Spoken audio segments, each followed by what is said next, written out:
Hello, everyone. Welcome to another episode of the Richard Lewis Show. We've not done these for a while, and I thought the best way to do it, Sam, would be to basically guarantee we have no one watching. Yeah. Right? Let's No do it on pressure a then, Sunday. Yeah, let's do it on a Sunday. Let's do it Sunday afternoon. Let's do it while there's a fucking CS final going on. Just fuck it. You know, just do it. We'll do it live to no audience in an empty room. It's the best way it should be, but yeah, obviously knackered. I'm fucking knackered means tired, American friends. Stayed up to watch the rugby. We beat the Aussies. Oh, it was great. I was fapping away, mate. Fapping away while watching rugby. Strange sensation, not gonna lie, but made it work. Big fan. Great to see the Aussies fucking crying in their beer again. Fuck the Aussies. we'll always have I rugby. want that on the We might record. not beat them in CS, but for rugby, we're set. We haven't even got a CS team, have we, the Welsh? We haven't got one. Have we even got a player? Nah. Unless Def's hiding some sort of Welsh heritage, but I don't think so. We might have to do it, mate. We might have to have a whip round like we did in the interims, like around about 2005, where we just desperate. Any Welsh in the chat? Is there any Welsh in the chat? Any Welsh gamers in the server? Yeah. Anyone from Tonga with a fucking Welsh great grandmother? You're in the team. So look, I spent yesterday. We were going to do a show yesterday, and then I can't remember which way round it was because we ducked out once because Sam was tired, and we ducked out once because I was tired. Last night was you. The night before was me. Yeah, there you go. So we just and now we thought, well, we did say we were going to do one, and there were people expressing concern because I did go up that ladder, Sam. I did go up that ladder to have a change of the chandelier, but fuck me, even at full stretch, I was having a wobble. I was like full Laurel and Hardy, like so, and I was both of them. So I was just like, fuck this. So I'm literally gonna have to do something that when I was a working class lad many years ago, I didn't ever think I would do. I'm gonna have to pay a handyman to come and change my light bulbs, mate. It's like decadent, depraved scum. I'm gonna have to just basically pay somebody to do it. I'm gonna have to call a man with a ladder. For the light bulb man, will you? Yeah, exactly. But the thing is, I'm gonna have to because the thing is as well, the chandelier's only 15 foot. I got lights in my house in these big ceilings, as you've seen, which are like 20, 25 foot up. So yeah, just call a man. I think just call a man. Just get a man. You know, people who do that for a living. There's got to be people who do that for a living. The thing is, like, obviously in America, you will just find somebody that does anything for money. So it sounds like there will literally be light bulb man. 20 quid to put a light bulb in. All right, can't change your light bulbs. Don't worry. Call light bulb man. I've got long arms. That's his entire gimmick, you know. So right, anyway, fuck it. Let's do a shout out to our sponsors. Obviously, as you guys know, if you're watching this on Twitch, if not, if you're watching it on YouTube, we are sponsored by beep.com. But if you're watching on Twitch now, in the present, that's my timestamp. I just hope Notepad came over your face. So you go, look, there's the secret production value chat. A Notepad that I put timestamps in. There we go. So yeah, basically 9:55 beep. There you go. That's the job done for me. 9:55 beep. So yeah, basically, so there you go. Another great ad read that's going to get cut out of the YouTube VOD. Right then, Sam, there's loads to talk about today. We're going to have a long section about birds, mate, because the birds, it's happening. But let's just start with something light. Let's just ease into the show because I'm still a little bit tired and the coffee's doing strange things to my body. This is from ages ago, and I just couldn't. Like literally, this is like about 3 or 4 months old, but I just couldn't. I couldn't find a show to fit it into. So I thought if I open up the show with it, because it's too good. It's too good to not use. It's too good a story to not use. So I want to use it, but I couldn't thematically find a way to fit it in. So if I just open with this, and then we'll try and link everything back to this story somehow. Okay. Right, that's the plan. So, okay, this is a story. It's a banger. You see what I mean? It's a banger. This is a story. A 2-year-old girl gets a birthday cake And you know, it's a joyous occasion. We all remember our birthdays. Oh, I can't even show it, but you're gonna have to screenshot it. It's blocked in my region. Like you're gonna have to. Oh, is it? Yeah. Hang on. I'll send me an archive of it. Yeah. Yeah. I'm on it. Why is it blocked? Why don't you want the Welsh knowing about this? Like, what's going on? Can't be saying it. It's prejudice. Like, it's fucking pure prejudice. It's not our fault that yes, okay, we actually evolved from the Neanderthals. Like, it's not our fault. Everyone else didn't. Right, here you go. This should do it. Will that link do you? It's just disappeared as soon as I know. There it is. There it is, yeah. Oh. Wrong fucking sound. You've got underground for no reason. That's a link. That's what I wanted to do. That's yeah, that works. Right. Yeah, that works. Good. Right. So here it is, right? So basically you had a joyous occasion, 2-year-old girl in Missouri gets a birthday cake, but due to a mishap at the bakery, she got a cake that said "Happy Birthday, Loser," and there's a picture of the kid. She's only 2. How is she so bummed out? I can't see the picture, but it doesn't archive that. Right. Oh wait, there we go. No, it's loaded in. Yeah, there it is.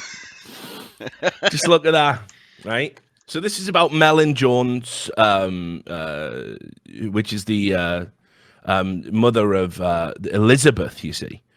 And for some reason, they call their daughter Lizard, which raises its own questions, doesn't it? Abbreviations for Elizabeth. There's Liz, Lizzie, Lizard, Bet, Betty. Betty even. But you've decided to call your daughter Lizard. So child abuse going on right there. No wonder the kid's bummed out. She can't even read the cake. She's just sick of being compared to a lizard, isn't she? But anyway, so because they call their daughter Lizard for some reason, they basically sent down on the cake makers, they sent a note saying, "Happy birthday, Lizard." Now, because of the handwriting, I don't know how you get loser from Lizard ever. The daughter got a cake. "Happy birthday, lose."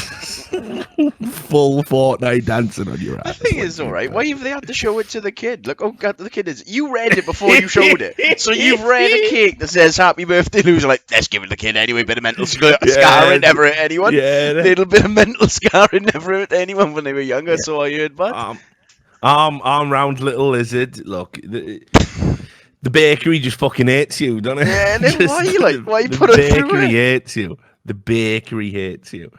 So anyway, I think that's banging. Like, I think that could become just some. I'd love to send a loser cake to somebody. You know, what a great way. Scumbag. Yeah, exactly. Instead of arguing with them on Twitter, just send them a fucking cake. Happy birthday, scumbag. Can't say what I wanted to say there. I keep forgetting. Twitch.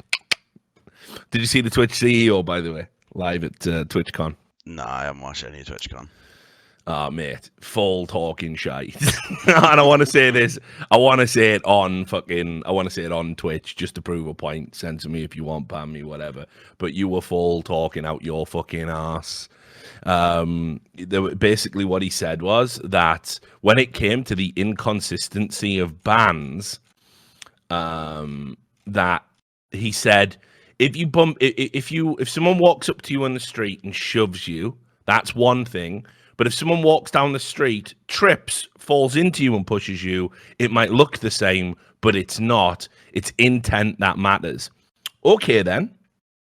Can you explain, Mr. fucking Boat? I will. You see what a fucking plum this guy looks like, by the way. I'll link you the video on Rod's Twitter. Yeah, we can play the full clip if you want for context. But he said he said that it's context that matters. So all right, mate. Why were people getting banned for saying the word idiot? Why did you issue a 30-day ban for someone saying the word idiot if it's context that matters? What possible context could there be for that other than the people at your fucking staff that you employ are so fucking obsessed with trying to find shit that isn't there? You know, these fucking resistance incorporated types that live in the shadows in fear of the evil racists. Is there someone, there's a racist under my desk, Sam? The racists are everywhere. That basically you banned somebody and not just actually impacted on their livelihood, potentially impacted on their livelihood for the rest of their lives because you couldn't be bothered to listen to a clip correctly. That where's the context for that? Don't get me wrong, I love that you're wearing a purple bow tie. So human, so approachable, so down to earth. Look at me. Does it spin round when you press a fucking button, mate? Shoots water, mate. Yeah. What's that? Questions about moderation. Screw over the water. Run away. What context can there be for deliberately flashing your vagina, by the way? Does anyone have a context for that? I'm asking for a friend. What context could there possibly be for deliberately flashing your vagina while playing with a dog? 2-day ban. 2-day ban. I'd be on a fucking register. I'd be on a registry if I decided.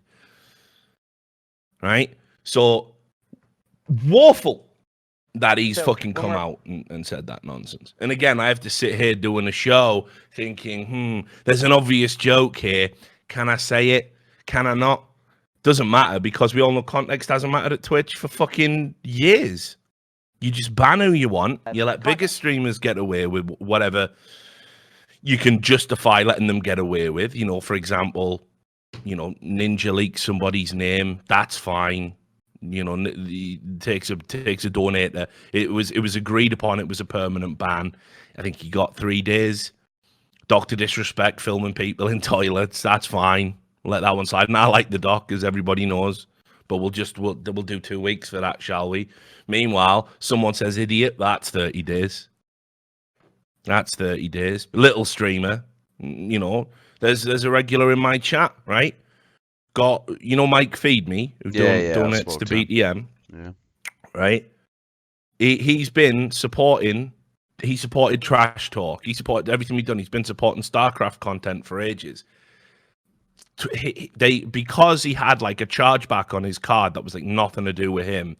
They banned his entire account, claiming it was fraudulent activity, and wouldn't reply to him on support. I'm having a back channel to get him an answer as to why he's banned. That's Twitch in 2019. Right? So, fuck this bow tie wearing fucking idiot. Sat there. Well, we're going to stand by our bans, guys, and here's a fucking dance with a bow tie on. Ignore it. Here's some features that any website should have in 2019. That is a fucking joke to do that. Nothing to do with the show. Just wanted to say it. Just wanted to say it live on Twitch. Do what you fucking want. Clip it. Watch this in your office, mate, and get a fucking grip of your ban policy. Because right now it's all over the place. You're banning people when they're sat in cars while they're streaming. You're not banning other people when they're sat in cars when they're not streaming. You're banning people for filming other people in public permanently on the grounds that it's invasion of privacy. Then you're partnering with people that do that just as a matter of fact. You're saying partnership isn't political. You won't give one to Slicker. You're all over the shop. And trust me, if you don't understand how this will impact on your business negatively long term, I will show you multiple sites that have gone the way of the fucking dodo. Yep, you got a functional monopoly now. You got a functional monopoly now. What you do not want to create is a body of people, effectively consumers, let's call them, that are itching to leave as soon as the next best thing comes along. If you want that to be your consumer base, because you know you can get away with it now, you're fired, by the way. As soon as that new thing comes along and you lose all your consumers, you get fired. So it's up to you. Giving you a bit of friendly advice. Get your fucking house in order and sort out what you're doing with your bans and how you treat your fucking consumers and long-standing people that, remember, for guys like Mike Feed Me, by the way, every time he gives me money or anyone else money, he's giving you money. So it behooves you to fucking fix that and not go on stage with a purple bow tie and tell us that actually what you're doing is right, because it ain't. So there you go. Right, back to the show, I guess. Idiots, Sam. Idiots, I say. There's morons everywhere. There's morons everywhere, mate. I am sick and tired of morons. I'm sick and tired of society sort of having to carry the weight of having to deal with the moron. It's getting too much, you know what I mean? I think you know, we our focus has all been wrong. We've been looking at it all wrong. We've been worried about, you know, unemployed people, right? Do they pay the tax? You know, they don't contribute. You know, it's just morons you want to get rid of. It's just morons. They're the problem, right? And they're everywhere, Sam. And you see them every day. I'm going to show you this clip now. It's staggering. It's stupefying, right? This is a woman. This is a woman trying to get on a plane. What do you mean? Right? And she's checking in her bags. She's checking in her bags, mate. And she thinks the conveyor belt... She thinks the conveyor belt will take her to the plane. Like she's a cartoon These fucking new robot. walkovators are good. Take you straight to the plane. Right? Let me know when you're ready to play this video. It beggars belief, mate. Right. Oh, is it going to let me play? Hang on. So Blocked in your region, of course. Yeah, it might be. Like, give it a chance. The page loads, so it should let me play it. Oh, come on, Fox News. There we go. Right, ready? Right. Yeah. Is there any sound with it? It does not matter. I don't think it matters. That's frozen now, of course. Yep. Got all this out. I love the internet, but quality. Yeah. Let's go to 834. What? No play. Yeah, right. There we go. That's worked out. I'm just gonna pause at 2 seconds. What? Right. 3, 2. You play 0. I'll Caillou. Right. 3, 2, 1, go. Why is she just walk?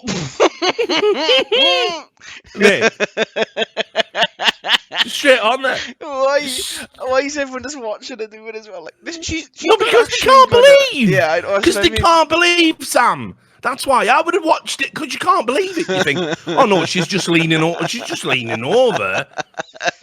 She's just leaning over. She's just gonna put her bag down. She's not actually gonna get on the conveyor belt. Like she's not really gonna get on the conveyor belt. And like everyone else is just like, sorry, love. Yes. Are you pissed? It's unbelievable. Surely she is. Right, a flyer tried to travel to new heights. This hilarious video. It's not hilarious, it depresses me, but whatever. Hilarious video showed her climbing onto a luggage conveyor belt at a Turkish airport, reportedly thinking it would take her to the plane. Also, as well, I want to talk about the level of entitlement where in your world you have to be conveyed to the plane. Like walking's just too much. Take me there. Yeah, yes. Excuse me, I'm just gonna get on this takes me to my seat, correct? Tally ho! Like fucking, like no, you have to walk and climb up the stairs like every other cunt. You know what I mean? The first time flyer, right? Not an excuse, by the way. You've seen television. Have you ever? No, this is true. You've watched television. People fly all the time in television. I've seen it. I've seen television. How confident have you got to be that you see this moving conveyor belt? You don't go, so just up there I walk, is it? You don't even bother asking that. No, you don't even bother asking. I'll just walk up there. I wouldn't even ask which way I'm supposed to go. Have you ever seen, in a movie, in TV, the scene where the guy goes, right, I'm just going to get on this plane real quick, steps on a conveyor belt. And goes into the plane. Have you ever seen that scene? I ain't seen that scene. I just ain't seen that scene. So she obviously watches TV, right? So why isn't it ever? Yeah, the Jetsons mostly apparently, but it's living in the future. The fucking Jetsons. Good shout, man. Send me to my travel pod. Confused airport staff jumped up to help her before she ended up in a pile of checked luggage aboard the cargo carrier, but the woman said she thought the conveyor belt would conveniently transport her to the aircraft, according to reports by The Sun. The viral video garnered lots of jokes from viewers. One person asked, "Is this a shortcut to the plane?" I mean, it's not even a joke, is it? "I think traveling with the cargo is cheaper." Another quip that you should have probably picked out the better material there. Yeah, she should be in the cargo hold, chained up like Hannibal Lecter, mind. Because she's a fucking danger. Yeah, no, but what else is going to happen on the plane? What's going to happen in the seats? What's this? So when I leave on the plane, do I just open the door when it's my stop, is it? Yeah, exactly. Oh, I wanted to get some fresh air. I just thought I could just pull this big red handle. You know, fucking...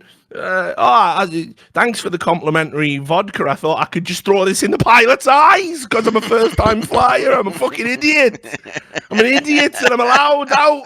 And no one's going to stop me because I'm an idiot. And they can't believe that I'm an idiot, but I am. Do you know what I mean? What the fuck? When are people going to stop the idiot, Sam? When? Anyway, whatever. I can't believe she's walked onto it, but... No, I know it's mad, isn't it? Port Talbot was in the... I wish I could be that confident about anything in life, but I'm not that confident about things I'm good at. Never mind things I've done for the first time. I know, innit? No, but I suppose there is a perverse logic to it, innit? Because it's like you go... Yeah, it just look like you own a part. Yeah. I'll just handle my business. Like, and just be. If I'm confident, it doesn't matter if I get it wrong. What's the worst that could happen? Mate, I wanted that story to just end with her just being detained in a Turkish prison, like just being detained in a Turkish prison, like having to call the embassy. Can you get me out? Nope, says here you got on a fucking conveyor belt at an airport, thinking it would carry you to a plane. You're on your own, sister, and just fucking just there, like just while cruel Turkish guards just fucking throw wet sponges at her through the fucking bars all day. You fucking stupid bitch. You fucking. You know what I mean? Like, you fucking it up for everyone. They use that now to justify when I go through the fucking TSA, the reason they're all up in my fucking ass is because of people like this. See, well, you know, we have to be safe. We had a woman in here just the other day trying to get in the conveyor belt. So can you bend over, lift up your nuts and cough, Mr. Lewis? Oh, fucking hell. Excuse me, sir, your plane's not made it to your destination because some woman just decided to mount the conveyor belt just before your flight, so your bag's been missed. Yep. Yeah, unfortunately, we had to do a controlled detonation on all the luggage. My Nintendo Switch. It's ridiculous. It's ridiculous that the idiots are just allowed out there. It's fucking insane. Anyway, Port Talbot was in the news. Can you guess what for? Oh, the Tartar Steel I shouldn't even ask you. The what? Someone else died at Tartar Steel, the steelworkers, is that? I was going to say a bit of a down note, but it wouldn't be the greatest news story to cover. Yeah, really going to work. I was going to work that into a comedy show, aren't I? Yeah, Port Talbot was in the news. Everyone's dead. Yeah. Everyone you know and love is dead. Yeah, that's perfect banter. That is like that. Seagull-related banter. No, we're not on the gulls yet, mate. Right. I wish we were. Right, well, Port Talbot was in the news because this is a report from the Telegraph. A lot of people ask us about what Port Talbot's like, and you know, you have to have a special love in your heart for Port Talbot. I know there's a lot of shit places in the world to live, right? And people all say the same stuff where it's like, you're going to be from there, you know, you don't really understand. You hate it, but you love it. You know what I mean? People say that like about if you're from Alabama or something, right? But the reality here is with Port Talbot, like, okay, what can I tell you? It's better than Croiseru. That should be, it's... When you drive in to Port Talbot, better than Croiseru. That's what it should say on the sign, and that's that. Only smells on one half of the county. Yeah, exactly. What it should say. Yeah. We nearly got rid of the smell on half. You know, it's just a crazy place. There's people there still doing. You know, I understood it when we had an economic collapse at the end of the 90s where you used to see people like, oh, yeah, right, but how's it going? Off to work. Yeah, I've got a new fucking apprenticeship. I have learning to be a chippy. £20 a week. You're like, fucking hell. And, you know, it was all these, like, job centre schemes to get people into work where what they pay you can't possibly live on. Yeah. Yeah, you can't possibly live on it, but you're technically not unemployed, but you would have been better off if you were, but you learn a trade. It was a scam. Slave labour, I think it's called, in the rest of the world. But anyway, that's what they were doing. So that there was, I knew dozens of my mates were in jobs like that. And I was just like, lads, I'm not. Like, I'm just going to fucking, I'm not. I'm going to just, I'm not doing it. I can't. I'm not. Mate, I'm not getting out of bed for 20 quid a week. Fuck that. I'll do something illegal. I don't give a fuck. I got too much pride to go and get skanked for 20 quid a week when I can be the skanker and make 200 quid a week. You know what I mean? Just fuck that. So anyway, you know, I'm trying to think of its contribution overall. It hasn't really made one, if we're honest. It's yet to make its contribution to mankind. It did have that swimming pool that burnt down that got rebuilt. That was good. It does have a cinema, I suppose. Total Recall just came out this week. Running Man's on next Chocolate week. Factory's just came in. Like, they're waiting for Gene Wilder to come and sign autographs. They're up for terrible news. Like, just wait till they find out. You'll never fucking guess what. That Gene Wilder, he never came. Never Stuck came. Too good. Stuck up bastard. Too good for Port Talbot. Like, yeah, he's been dead 20 years. not 20, but you know what I mean. Anyway, the swimming pool that burnt down, yeah, you can look it up. Yeah, that's actually real. The swimming pool burnt down. Electrical fire, they said. Scam, I said. Massive fraud, I said. But that was so me. The water's on fire, you say? Never seen nout like it, said the owner, counting a big suspicious pile of insurance cash. He was asked about the recent shipment of 200 litres of petrol to the swimming pool when it was Simika. I traded in all my fucking SO points and they sent it to the fucking pool. I couldn't believe it. Anyway, to Port Talbot, you gotta love it, right?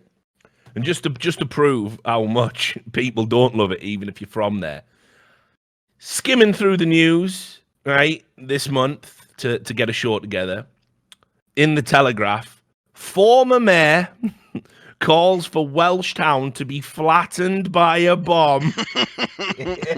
He's had enough. He's obviously been jumped on the way home. He's had so much, hasn't he? Like, it's just real. Former mayor calls for Welsh town to be flattened by a bomb because it is turning into a ghetto. And I was like, oh, but which Welsh town could this be? Which Welsh town could this be? Port Talbot. Had to be. A former mayor has called from his hometown to be flattened by a, quote, thermonuclear device. He wants to kill all of Wales with the fallout. Yeah, he not even just a bomb big enough to just create a Port Talbot and like let everyone else live. Like, no, everyone must suffer. Everyone in the surrounding area must be removed. Yeah. Councillor Dennis Keogh said parts of Port Talbot, South Wales, had become a ghetto after a boom in rental properties being used by drug addicts. I mean, you know, you gotta have an most people in Port Talbot are drug addicts. Yeah. Point one. Don't you know who your constituents were, sir? Don't you know who was actually voting for you? Those drug addicts were voting for you. Yeah. Yeah, exactly. You mad cunt. Right. So you that's problem number one. Second of all, what you want your drug addicts on the streets? Have you been to Swansea? Have you been to Swansea? Have you seen Swansea Love Story? Do you know anything about homelessness and addiction and what the problems that creates? At least they're in a house. Like a functional drug addict's all right with me, son. Yeah, I've said it before. Yeah, you pay your rent, you do a job. You hit a 20 bag on the fucking weekends. Maybe just called living. Yeah.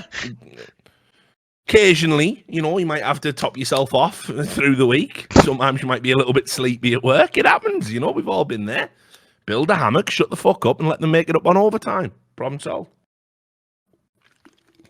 So you have to think about it. No one needs a thermonuclear device to solve that problem, Sam. Nobody needs a thermonuclear device. You know?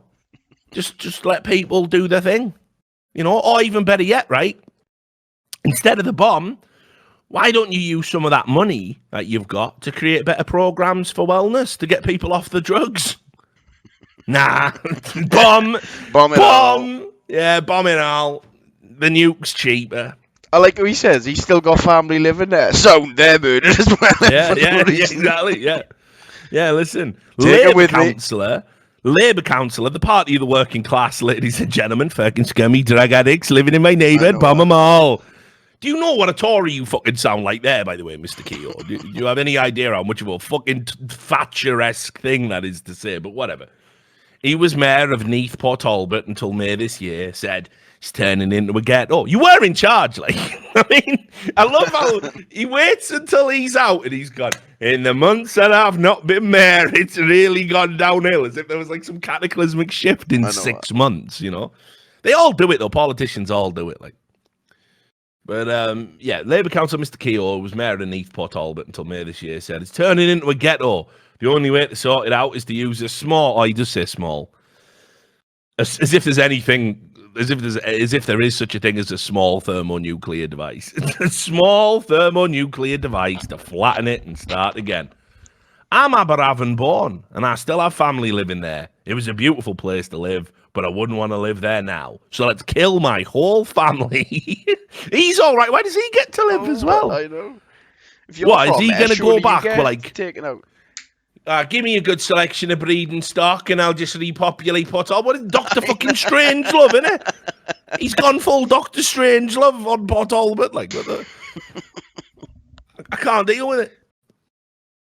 He's having a cull and rebreed, but this guy's acting as if it's like a hunting population. All right, hang on. Oh, fucking hell, all the buttons. Rebreed. He's having a rebreed.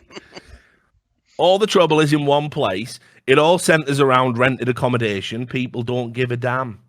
Mr. Keogh made his comments during a planning meeting while discussing proposals to transform a home in Aberavon, Port Talbot, into flats. Sir, it's like that fucking shit joke, isn't it? Sir, this is a Wendy's. You are in a fucking planning meeting. So, what do you think? Well, my constituents do need the housing, so I think we should go ahead and turn it into flats. And I know that the house has some heritage value, and it's been part of Aberavon for a long time. But we really need the housing. We've really got to get people off the streets and into affordable homes. What say you, Mr. Keogh? Bomb it all! Bomb it all! It's shit round here, isn't it? But bomb it all! You're the fucking ex-mayor. Like, what the fuck is going on? What is wrong with you? Like. It's beyond that's a planning meeting. Like, there's just no need for it. Go on a street corner, stand on a little box and shout it at people. Like, sound, yeah. And that's more fitting. Anyway, Plaid Cymru councillor Nigel Hunt joined Mr. Keogh in calling for the plans to be rejected. I mean, that wasn't what he was just doing. No, he said, bomb it out. Yeah, he did scream, bomb it all, bomb it all. Got out his fucking flaccid cock and started waggling it around, probably. Like, he just had a full breakdown. Mr. Keogh, in calling for the plans to be rejected, saying the area was prime ground for county lines drugs gangs. He said, there are real concerns about the proliferation of new unsavoury people that are residing in Aberavon. Unsavoury people. Unsavoury people. Renters. Renting houses. Unsavoury as fuck, like. Unsavoury people that are residing in Aberavon and the surge in violence and disorder. Nothing fixes violence and disorder like a thermonuclear bomb, Sam. Have you seen Mad Max? Did you see how everyone just started getting along after the bomb dropped and they were like, why don't we just share our water? No, put that makeshift spear down, sir, and come drink it from my... Fucking hell, Wales. Young children can already identify a junkie. Young children can already identify a junkie with our drugs being an everyday sight for residents. Alarm bells are ringing on county lines. It's a ticking time bomb. Always about fucking bombs with these Welsh politicians. Like, it's a ticking time bomb for Aberavon, which, with the bus station 200 metres away and HMOs, it's fertile. Also, land but for it them. depends where you are. bus meter isn't always 200 meters away. What kind of mental statement is that? The bus stops 200 meters away. Where? Where are you? Right now, maybe. Does it just mean this house? No, he means from the house, yeah. How many drug dealers do you think they're fitting in it? But fucking hell, if one house is going to topple a town, no, but that's it. Right? I'd argue it's already fucked. The idea as well, by the way, that like drug dealers are like, here's what we need to get our supply line sorted: public transport. Yeah, fucking hell, you know what I mean? Just like. Got all my fucking gear. I just climb on this filmed public transport now that goes super slow and never on time. Perfect for a drug dealer's needs. Yeah, I think maybe they had a whip round and got a car at some point. You know what I mean? Yeah, I can't think of a single drug deal. Drug dealers. Maybe one of them has a driving license. You know what I mean? In my entire life, in my entire life, I can't think of ever a single drug deal that I've witnessed or engaged in that relied on a bus. You just know, fucking hell, the number 40's late again. I'm never gonna get my skag. Like, you know what I mean? It just doesn't work like that. And then it has a happy ending, I suppose. But the plans for the building were approved by the council. So all the screaming about nuclear bombs turns out... Blow them up, take it out. No. Yeah. All the screaming about nuclear bombs didn't change any of it. Didn't make any difference. So fair play. Fair play. All's fair in love and war. Right. It's going to be kind of an update show as well. I'm holding off on the Seagulls because I feel that's going to be the bulk of the show. But let's talk about the bagel boss. Do we have to? Is he back, is he? Yeah, some say he never went away, mate. Right, for those who don't know, and again, because there's morons everywhere in the world is shit, the human race is a failed experiment. And, you know, listen, it's great that there's a 16-year-old girl, you know, out there. By the way, just as an aside, you have to be a real piece of shit to basically pick on and bully an autistic 16-year-old child for just saying it's going to suck if the world ends. The problem is she's wrong. It would be the best thing that could happen for the universe. But that's fine.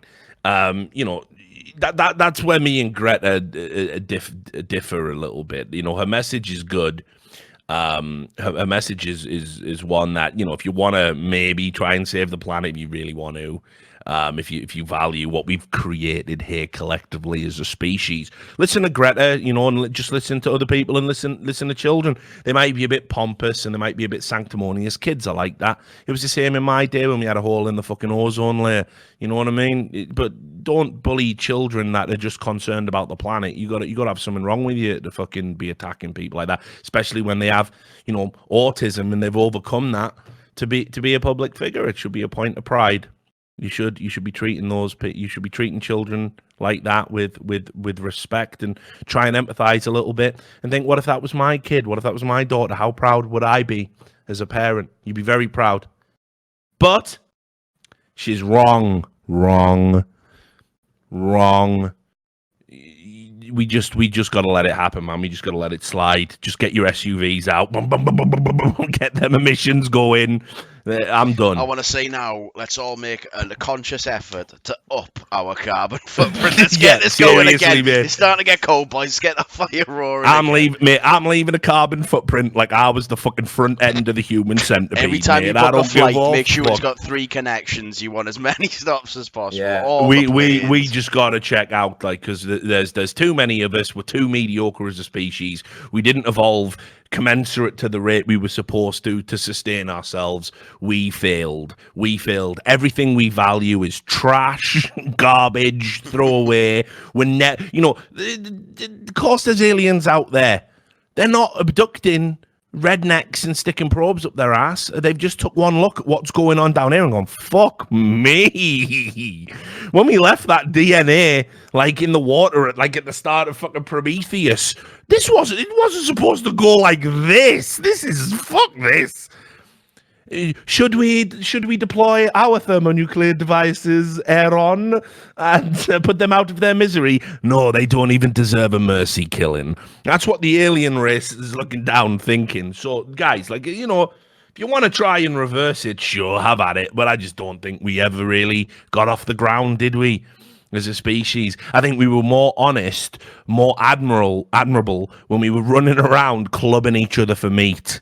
I think that was actually our peak. I think everything after that was downhill, and because of that, Bagel Boss exists. You know, on TikTok as well. Him and TikTok are both direct versions. Yeah, exactly. Yeah, you're right. Yeah. Bagel Boss, TikTok, lip syncing, outrageous. Please, I'll go out with them as well. Like I used to have a fantasy that I was going to get beamed up, and then I was going to get bathed in light, and the alien beings that I've met many times when I've traveled on DMT. Right, the blue beings of pure light, which definitely exist because everyone sees them. They were going to be waiting for me and go, Richard, you thought you were a human. No, you were a biological recording device. You're truly one of us. And then I would step out of this wretched, pallid, bloated body and become one with them, and we would float around pure energy in another dimension. That's what I was hoping for. But it's not happening, is it? So, if it's a choice between that happening or we just wipe the slate clean and there's no more Bagel Boss, I'm okay with it. I'll take the hit. I'll take the hit, Sam. I'm doing it. We got like an etch-a-sketch. This is the human race. This is the planet. There you go. It's time to start over. Anyway, Bagel Boss. So those who don't know, there was a dwarf. Is he a dwarf? Is he a legal dwarf, Sam? Can you confirm? I don't know. I wouldn't say so. Like, he looks about 4'10", I reckon. How tall? So he's taller than Dust Moretz. He's taller than Dust. Yeah, he's taller by than at least Dust. A foot. Like, he's 5 If there's foot. Any dwarf lawyers, any dwarf lawyers in the chat, if anybody can confirm one way or the other whether he's a legal dwarf, we'd really like to know. Any dwarf lawyers in the chat. 1 foot taller than Dust, which I think puts him outside a legal dwarf. I think he's a grey area. He's on dwarf, that threshold. Grey area dwarf. He's a grey dwarf. Grey dwarf, like Gandalf, but when he, Gandalf, the grey dwarf, he is. Well, anyway, so basically, what happened was he's an incel as well. See, he's an incel, and he had a breakdown in a bagel shop because I don't know. It's still not clear to this day what prompted him to go on a screed about how women lie about how they're good looking and they mock him for being short. How that happens in a bagel shop, I don't know. Can I get a bagel, please? What, you little midget? As if I ever I know. Like, I've never seen a customer service interaction where that's been a thing. Where you just go like you're just looking up at the counter. Excuse me, ma'am, can I get a bagel? Of course you can, little shrimp. Ruffling his hair. No, I've never seen it. Never seen that. So anyway, but he had a breakdown. And because the planet is garbage and the human race is garbage and we're all garbage, this should have just landed him in prison. Nah, we just never talk about it again. And we go, wow, that crazy lunatic that was just threatening a bunch of people and had a fight in a bagel shop. What are you going to do, hit me? What are you going to do, attack me? Yeah, actually, I think I will. Ah, he's attacking me. Yeah, no. This sounds harsh, but sometimes when people are that aggro, preemptive is the best way to go because you can't turn your back on them. So, just saying. But anyway, so yeah, he should have just gone to jail, and that should have just been the end of it. Should have just been the end of it, but it wasn't, was it?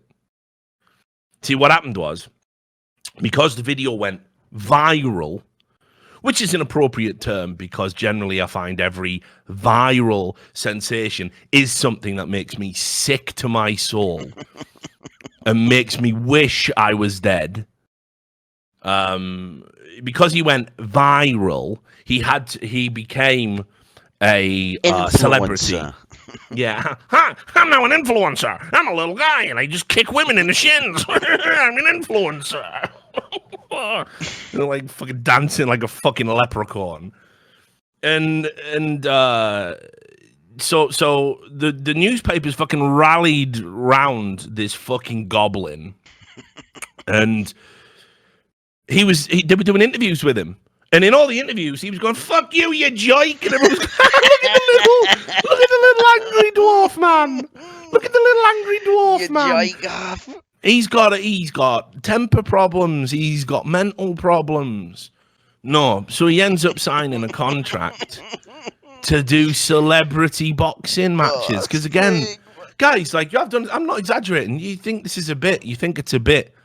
Right? It always reminds me of when Bill Hicks did the piece about marketing, and he goes, "You think there's a joke coming? There's no joke coming. There's no punchline, right? There isn't. We are fucked. Like we don't deserve to exist. You see, and the metrics by which I measure that are: mentally ill man has breakdown in public place, threatens women, gets in a fight, gets in subsequently more fights, does remorseless, unrepentant interviews about said behavior. Everyone's, oh, this is the best, isn't he? Look at the bagel man. Look at the bagel man. You don't deserve to exist if you're looking at this guy and going, look at the bagel man. Look at the bagel man, Sam. Look at the bagel man. Don't you want to look at the fucking bagel man? Don't you want to look at the bagel man? So anyway, he gets a contract. He gets rewarded for this. He's going to fight people. And it's all a joke as well, by the way. It's almost predatory. It's just like an onion, but it's an onion that actually is really a shit that came out of Satan's arsehole. And you just peel back layers and, oh, this is awful. This stinks. There must be some onion in here. No, it's all shit. It's all shit. Layer after layer of shit. Because this is a mentally illegal dwarf who's already clearly on edge. Black market dwarf, grey area dwarf. Yeah, grey dwarf, sorry. Grey dwarf. And what they've done is, you see, these people have come in and gone, how can we exploit this mentally ill grey dwarf? And they've gone in. And they're going, hey, you're an angry little tyke, aren't you? Do you want to just fight people bigger than you while people just laugh? And cue video footage of him training with UFC people. And they're all just crying with laughter. And he's going, I'll kill anyone. I'll beat anyone. And he's serious because his box is gone. And everyone in the room is laughing at him. And it's like, okay, so what is this, Victorian England? Does the Elephant Man come out next? I'm not an animal. Look at the Elephant Man. Is this where we're at? And it is. We've gone backwards, you see. Don't you see how we've gone backwards? We've gone backwards. There was a point. We started getting morals and we started evolving and we started moving beyond the nonsense, but not now. Not now. We're back. We're back in the Victorian times where we laugh at the freaks and the crazies and we don't think about curing them or helping them. We think about making money from them. And that's the bagel man, isn't it? The bagel man. Do you know the bagel man? The bagel man? The bagel man. They're going to be telling this to kids. 20 years from now. If you don't go to sleep, the bagel man, because he'll kill somebody or something. Or this story has a tragic end. I'm telling you now. Clip this. Save this. Assuming the planet doesn't end in 12 years, in which case it's a well, by my metric, a happy ending. But everyone else is a sad ending for everyone. The bagel man is it's got a sad end. There's a bad story coming. And they'll be telling you, if you don't eat all your lunch, the bagel man will come and get you. The difference will be if he's still alive at that point, he will actually be under the bed punching kids. You joke, you joke, you joke. And the parents will be going, look at the bagel man. Look at the bagel man assaulting my child. So anyway, he signs a contract to fight people. But it turns out, Sam, joinks mainly. He's beating up joinks. So this was a headline. This isn't even where we end with the bagel man, because it just isn't. What is it? What an headline that is. Oh, yeah. So the headline, guys, we'll just get straight into it. Bagel boss guy goes berserk, gets cuffed and taken to hospital for psych exam. He's failed that. I'll tell you that up front. He's not done the revision. You've scored an L on this psych exam. Sorry, Chief. Yeah. It's below an F. So I don't know if you want to play the video. It's not great. You can just leave it on without sound. You'll get the picture. Yeah. I'll just play it in the back. He was just freaking. Long story short, he was freaking out in a park again, trying to cause fights with everyone because everyone's encouraging this mentally ill man to do it for attention. And you can see here, look, another day, another bagel boss beef. Long Island resident Chris Morgan, a.k.a. the Bagel Man, was caught on camera going berserk on some people at the Bay Shore Marina on Sunday, prompting cops to step in and put the pint-sized terror. Like, even the way they reported, this is a man who walks around in public trying to start fights with people because everyone's encouraging him to do it. He should be in a home. He should be in a straitjacket in a home, Arkham Asylum, and just never gets out. That's the only way now. You understand? There was an opportunity to help him, but you broke him. You see, by encouraging him, you see. So by doing that, right, now he's fucked forever because you've already given him the carrot for this type of behavior. But anyway, the cops quickly took him down. I mean, obviously, he's not... We're much of a fight, like. Yeah, I know, innit? Like, fucking hell, imagine if you're just fresh out the academy. There's a guy causing a disturbance downtown. It's the Bagel Man. Oh, God, no. Like, if you couldn't take down the Bagel Man. Imagine if he laid out 2 police officers. That would have done wonders for this fucking fight promotion. But the next boxing match, suddenly, he's asking for double money, but 2-0. So anyway, while being arrested by the police, he screamed, "Fuck you, asshole." Later, while being handcuffed, he says, "He sprayed my eyes." Good, mace that cunt. Mace him forever. Mace him forever. Anyway, so he's been and gone and had his psych evaluation. Apparently fine. Just fine. He's just fine, mate. Walking around public areas, threatening people and having breakdowns in bagel shops. I mean, in today's society, who hasn't done that? So now, you see, they've been trying to set up some celebrity boxing match for him. And, you know, they pulled out of the fucking vestiges of shit celebrity for him to fight. Is it someone who's also his size? No. You see, it wouldn't be funny, really. This guy. Well, it's off now, as you'll see in a second. But the original plan, this is no joke, was to get the Bagel Man to fight Screech from Saved by the Bell. Because we live in actual, literal hell. We live in literal hell. Literal hell. It's hell. We died. We actually are dead. Right? I'm doing this podcast from the 9th ring of hell. Look at the poster, Sam. Look at the poster. They couldn't even get gloves for the cunt. It's full like word art and everything as well, but who's done this?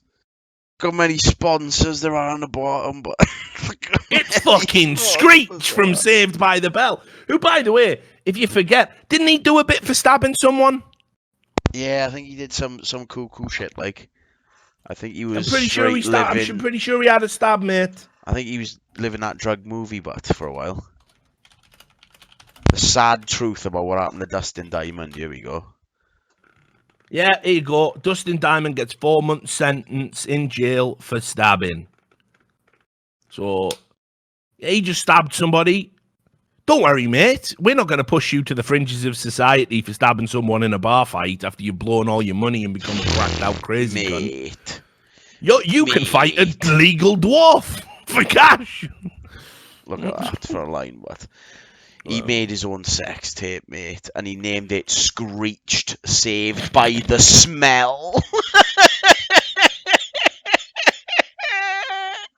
Saved by the Smell, mate. It's only smells from Dustin Diamond, also known as screeching. Oh, that's done me. I think I might Saved by the smell. Why not saved by the bell end? Do you know what I mean? Because then it's your dick that's doing the saving. You know what I mean? Why the smell? Why would you wanna? Why would the smell be the thing that saves you? Like smell as Oh, well. you were having a click there. Which smell, but yeah, which smell? Like which fucking smell, but oh my god, like cake farts. That's what it is. Oh. Anyway, so this was the plan, right? This was the plan, to have the legal bagel dwarf man fight Screech from Saved by the Smell. I'm going to start saying no. He's saved by the fucking smell. And the problem is, life's such a train wreck. He's embroiled immediately in another lawsuit. I don't even know what it is. He's been in jail. Like, I mean, you know, like what? How much trouble can you get into? But apparently he's got a lawsuit coming. So Screech will no longer be fighting the Bagel Man. That's cancelled. But the promotion, if you can call it that, which is 16minutemanmovie.com, which sounds like a porn thing as well, I guess. It's your 15 minutes plus 1 extra minute while they rob you and take all your money, isn't it? 15 minutes of fame, 1 minute of robbery, get the fuck out of my industry. Right. So they have promised he will be boxing another celebrity. But we just don't know who. And apparently we're going to find out soon. Apparently we should have found out yesterday. I'm going to Google it, Sam. I'm going to do it live. I don't know if I want to do this. Please. What if it's Beetlejuice, but... What if it's then Beetlejuice does actually box, but... Mankind saved, like... the best part is Beetlejuice would probably win, but you get to watch Beetlejuice beat the shit out of the Bagel Man. Be a good fight. Wait. Now they're saying... 21 hours ago. I can't do this. Who is it? Can you just look? So apparently, it looked like they talked Screech into going ahead with it, and then Bagel Man announced that he's not fighting. He said, in what is described by TMZ. Why is this on TMZ Sports? On TMZ Sports, there's nothing. This has nothing to do with sports. If TMZ had a section, TMZ mental cases, he posted what is described as a bizarre video saying, "I fooled you all. I ain't coming to the fight." But they've took the ticket from him, Bagel Man. That laugh, but we played the laugh. It's literally the leprechaun laugh you were doing earlier. I know. Do you want 3, 2, 1 it? Yeah. 3, 2, 1, go. I fooled you all! I ain't coming to the fight! After all, what's the best way to really not get hit? Don't be there! And now look at you, you're all sitting there with your thumbs way directly up your asses! Fucking Now, as I said, the reality there is, like, you have promoted an event, sold tickets for an event. All get trolled, noob. Yeah, I don't know. I'm waiting for that to happen in the UFC. Mind you, I suppose John Jones does that every time he pisses in a bottle, doesn't he? LOL! Fool Joel! Fool Joel! Y'all thought I was clean! Crip walking. But it's absolutely fucking ridiculous that this is real. I thought they were going to get him another celebrity to fight, and it was going to be another washed up dude. But now he's not even going to fight. So the entire story arc of him becoming a celebrity boxer is kind of like, I can't. Can we just lock him up? As if he was training with Ally Quenta as well. Like, why? I know. Why though? Can you get, you all chanted lock her up for Hillary Clinton. Can I get a lock him up for Bagel Boss? Can we lock up the Bagel Man, please? All right. You know what? From a legal dwarf, I'm getting to the Seagull, Sam. There's a mental story. It's one of the maddest stories you're ever going to hear, I think. Okay? So you really have to strap yourself in for this, Sam. Because I'm not like you. I follow dwarf news. How dare you? I follow dwarf news. I've got Google alerts, man. Don't think you do. I reckon whoever this is obviously just isn't within my dwarf radius. I got a proper RSS feed set up for all dwarf happenings around the world, like the Batcave. Mine's legal dwarfs only, but legal dwarfs only. You got every dwarf license. That's the news. That's a celebrity boxing match. That's the news. Hello. Right, so yeah, the mix has been giving me some jip today. Anyway, so listen, I'm telling you, you didn't see this. Because it is the most mental story of all time. So, headline. It's mental. Family charged for abandoning adopted Ukrainian child who turned out to be crazy. I saw this. What the woman pretended to be a 9-year-old, but I see it. But I didn't look into it though, because I knew we talked about it. So I just saw the article, but I carried on rolling. Yeah, this is wild. Like. Mate, wildest story of 2019, and I'm going to give you a variety of reasons as to why that's true. So Christine and Michael Barnett adopted Natalia Grace in 2010, thinking she was a 6-year-old Ukrainian child. Christine now says Natalia is actually an adult sociopath who has tried to murder her multiple times, according to the Daily Mail, and the Barnett family is being charged with abandonment of a dependent for leaving Natalia behind. The Barnetts adopted Natalia, a Ukrainian suffering from dwarfism, in 2010. After she exhibited a pattern of strange behavior, medical tests were performed, which ultimately resulted in the Marion County Superior Court in Indianapolis to legally declare in 2012 that Natalia was actually born in 1989.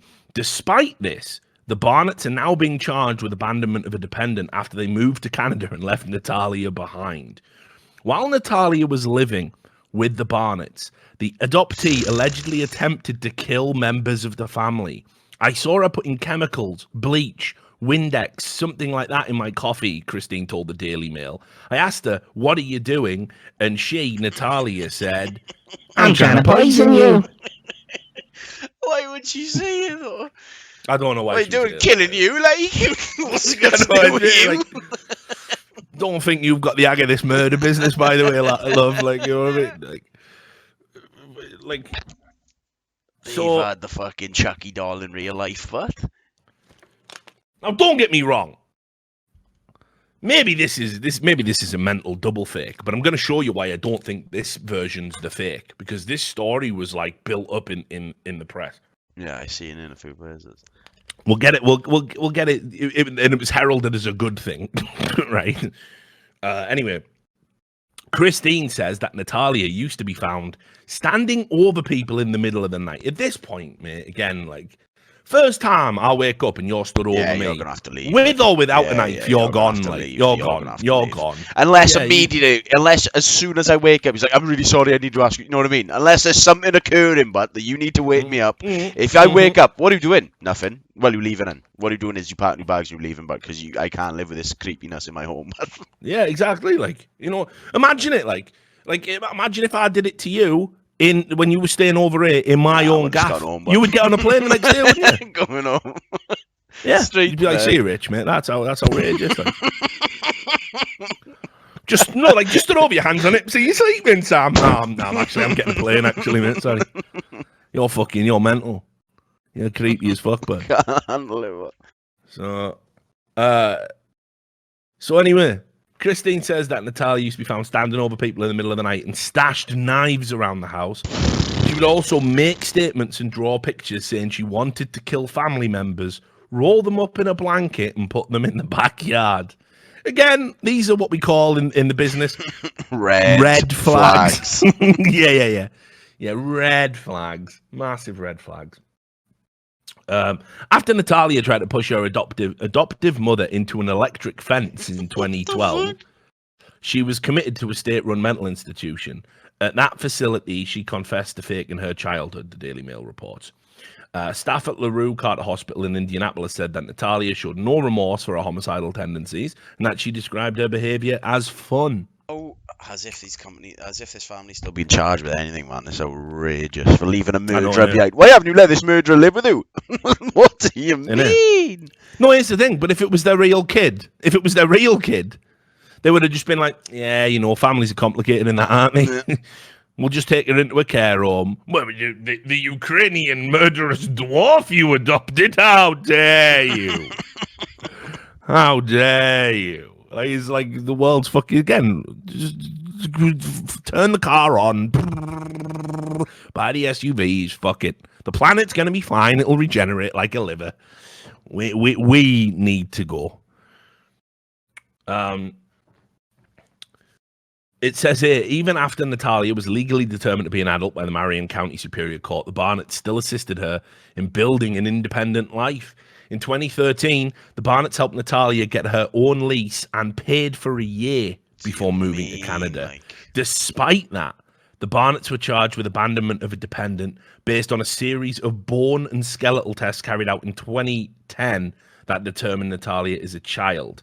Additionally, police have declared... What was on that test, bud? Is she small? Yeah. So, like, yeah, I don't know if you know what dwarfism works, but... knows how to use crayons. I know, it's mental, isn't it? Bone density or something. What do you even test? How do you find out how old someone is? Do your bones get thicker? Do they get longer? How does it work, bud? I'm not an expert in bones. Do you cut through a dwarf, bud, and count the rings? Is it like trees? How does it work? What do you want to know? I don't know, man. No, it's not like trees. They're not like trees. I don't know what bone test they did. Like, I don't know what bone test they did. Like, how do you even do it? Yeah, it's mental. It's mental. I don't know. Like, I don't know. But the test has ruled that she's a child. And not only that, police have said she's a reliable and credible witness. Which is fine, I guess. Yeah. So anyway, in the build up to this story, right? There was loads of like I say, stuff in the press about what a great gesture this was, going right the way back to when it happened, because obviously it's been a few years. It's only now that sort of the charges are getting kind of ramped up. So let me find the original bit. Hang on. Oh, I haven't got the original. Sorry, I thought I had the original. But anyway, it was originally reported that they had abandoned the child. Yeah. And then that's when they decided. So you can see it escalated pretty quickly. You had headlines like this: parents of child prodigy abandon Ukrainian girl with dwarfism who they adopted. I don't know what she was a prodigy at. Murder, it seems. Or is there biological child, a child prodigy or something? Or are they talking about a Ukrainian girl? Like, or maybe that's why, like, fucking hell, this girl's only 6. She knows Latin and shit. No, it's because she's been to school for 20 years. But that's fucking hell. She's an expert poisoner and she's only 6. She knows the exact amount of rat poison to put in my coffee. Like, she's a genius. Don't do it, like. Oh, she's doing it.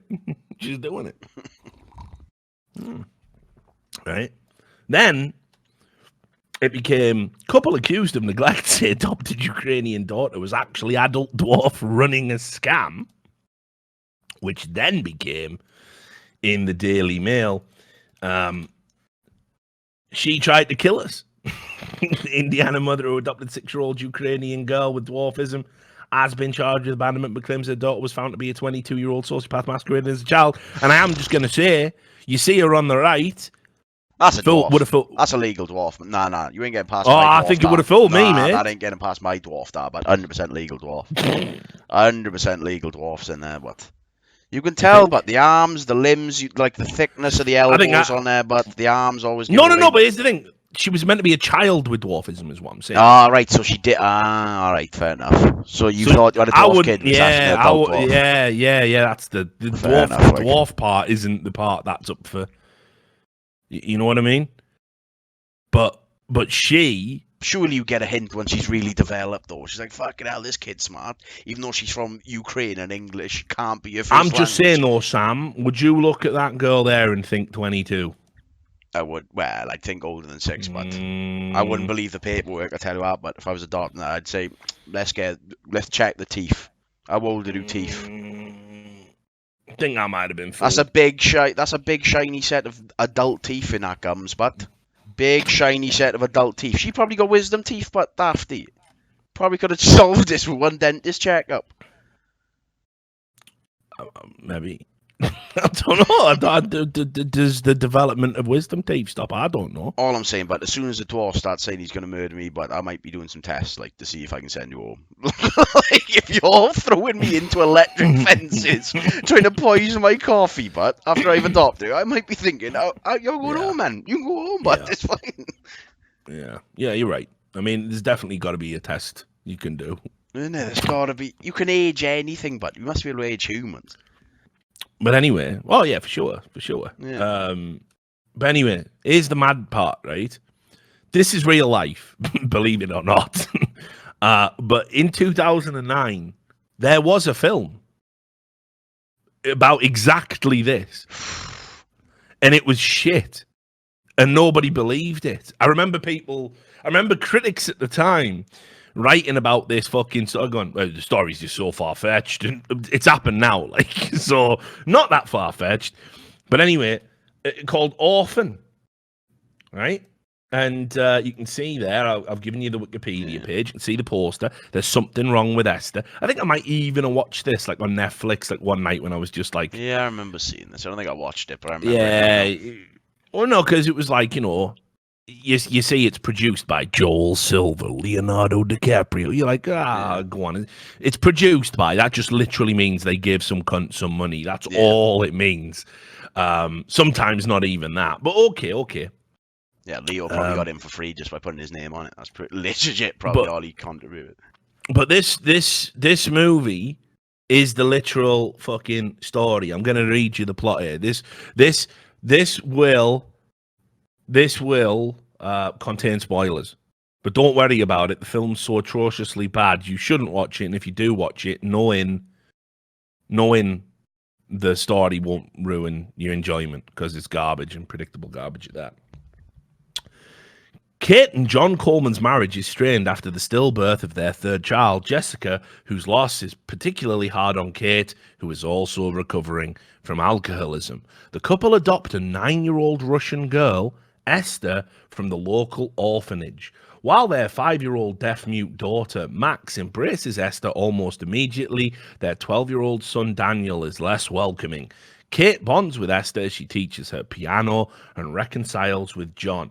One night, John and Kate have sex, but are interrupted by Esther.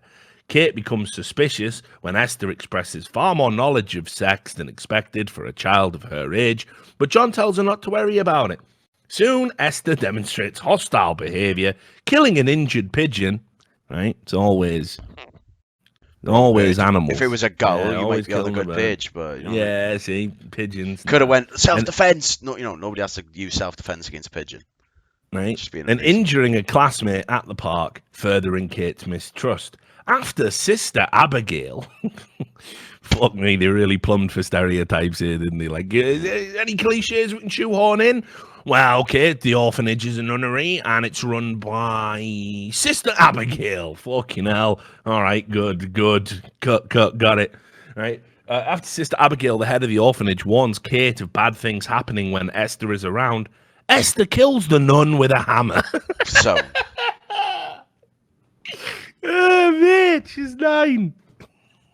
Yeah, you bastard. Smash. Esther kills the nun with a hammer and pushes her body into a ditch, hiding the evidence in Daniel's treehouse. She catches Daniel spying on her, interrogates him, and threatens to kill him if he mentions anything to his parents. Kate becomes further convinced something is wrong with Esther, but John does not believe her. When John suggests Esther to do something nice for Kate, she brings her a bouquet of flowers intentionally from Jessica's grave, angering Kate and causing her to grab Esther's arm. Later that night, Esther purposefully breaks her own arm and frames Kate.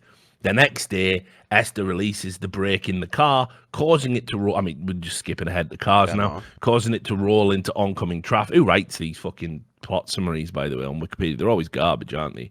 It's like 1 minute, she breaks her own arm, now we're in a car. Releases the brake in the car, causing it to roll into oncoming traffic with Max inside. When Esther points out the wine bottle she found of Kate, we're introducing a wine bottle now, John decides to take some time away from Kate, taking the children before demanding a divorce. Kate later discovers that Esther came from an Estonian mental hospital, and the orphanage Esther claims she was from has no records of her. When Daniel learns about Sister Abigail's death from Max and searches the treehouse, Esther sets it on fire, causing Daniel to fall and be knocked unconscious. Esther attempts to kill him, but is stopped by Max. While Daniel is in the hospital recovering, Esther smothers him with a pillow, but he is revived. Realizing what Esther did, Kate attacks Esther and is restrained and sedated. That night, Esther attempts to seduce...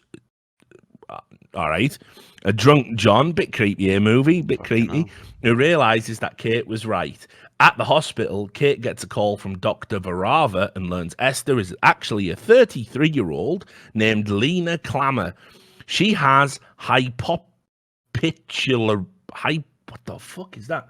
Hypochondriacism, a condition that stunted her physical growth and caused her wrists and neck to have been hiding scars. What? That doesn't make any sense. Oh, no, sorry, I jumped ahead. And caused proportional dwarfism, and has spent most of her life posing as a little girl. Lena has murdered at least 7 people, including the last family that adopted her after failing to seduce the husband. The ribbons Esther wears around her wrists and neck have been hiding scars for her breaking out of a straitjacket. Meanwhile, Lena removes her disguise, kills John, which Max witnesses, and after Kate rushes home, Lena grabs a gun and attempts to shoot at Max in the greenhouse, but Kate breaks through the roof and lands on top of her. Yeah! I know, a full fucking Arya Stark flying through the sky. Kate and Max escape to a frozen pond, unaware that Lena is pursuing them. Lena attacks Kate, knocks the gun away, and hurls them onto the ice. Max tries to shoot at Lena, but shatters the ice, sending Lena and Kate into the water. Kate climbs out with Lena clinging to her legs. Kate viciously kicks the dwarf in the face, breaking her neck and letting her body sink to the bottom of the pond. Hell, who's she but Tony Ferguson? One kick neck break. Wow! Smash all the bones in your neck. Smash up your face. Yeah. Max and Kate are met by the police moments after, with the unwelcome task of having to explain why you just killed and drowned a dwarf. Fucking I know what. Any words? Yeah, I know, innit? So, I suppose the story, what I'm saying is, I suppose the story could have had a worse ending. The real story, I mean. Yeah. So, just saying. God forbid they got to an ice lake, someone would have lost a neck. Exactly. But remember, this movie panned critically for being far-fetched, stupid. Reality's mental compared to anything you can imagine. Just is. Is though. Right, let's do it. The goals. The fucking goals. I am proud of the fact that I called this. I see patterns and signs. I'm like, what movie's that? Then is it the Nick Cage one where he figures out the numbers?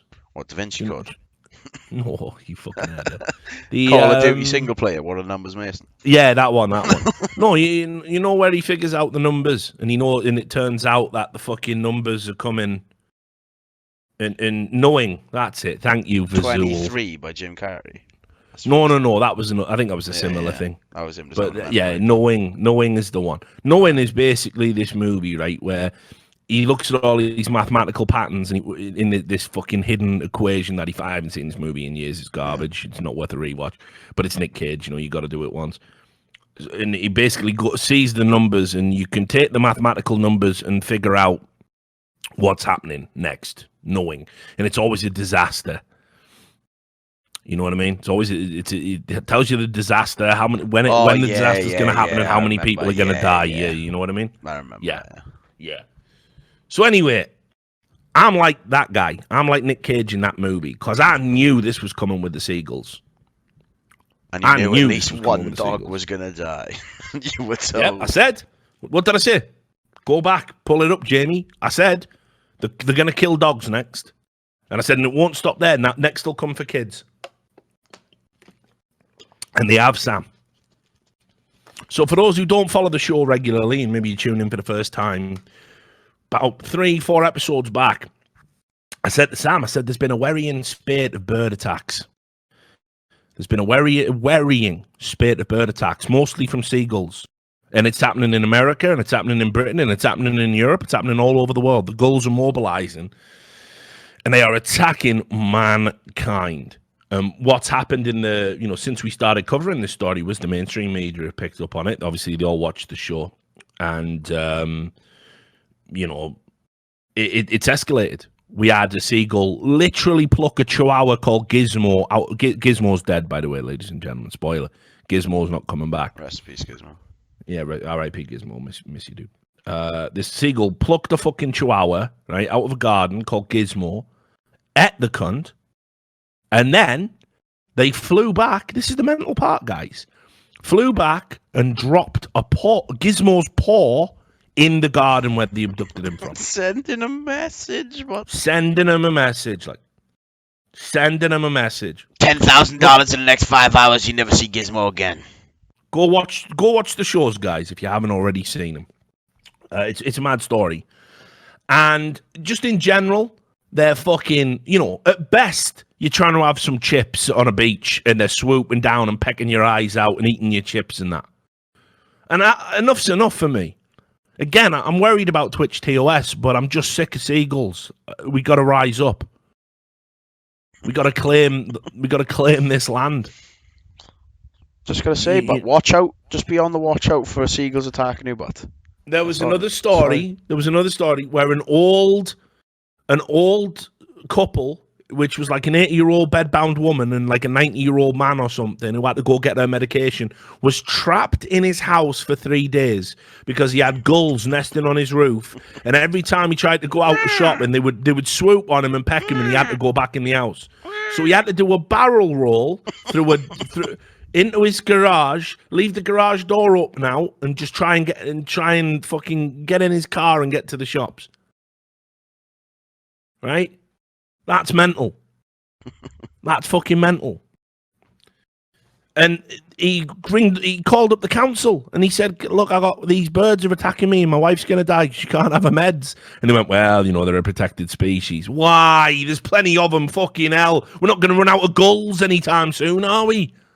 Also, what's the law, but we need to have distinguishment on what the fuck the law is. It can't be you can never kill a seagull, but because I'm telling you, if it's me or a seagull, but if it's me or a seagull, but if it's killing me and I murder a seagull out of self-defense, I'm going down, but there's no way. You're probably getting gull slaughter for that. It's 4 years minimum, like it's 2 years good service, like.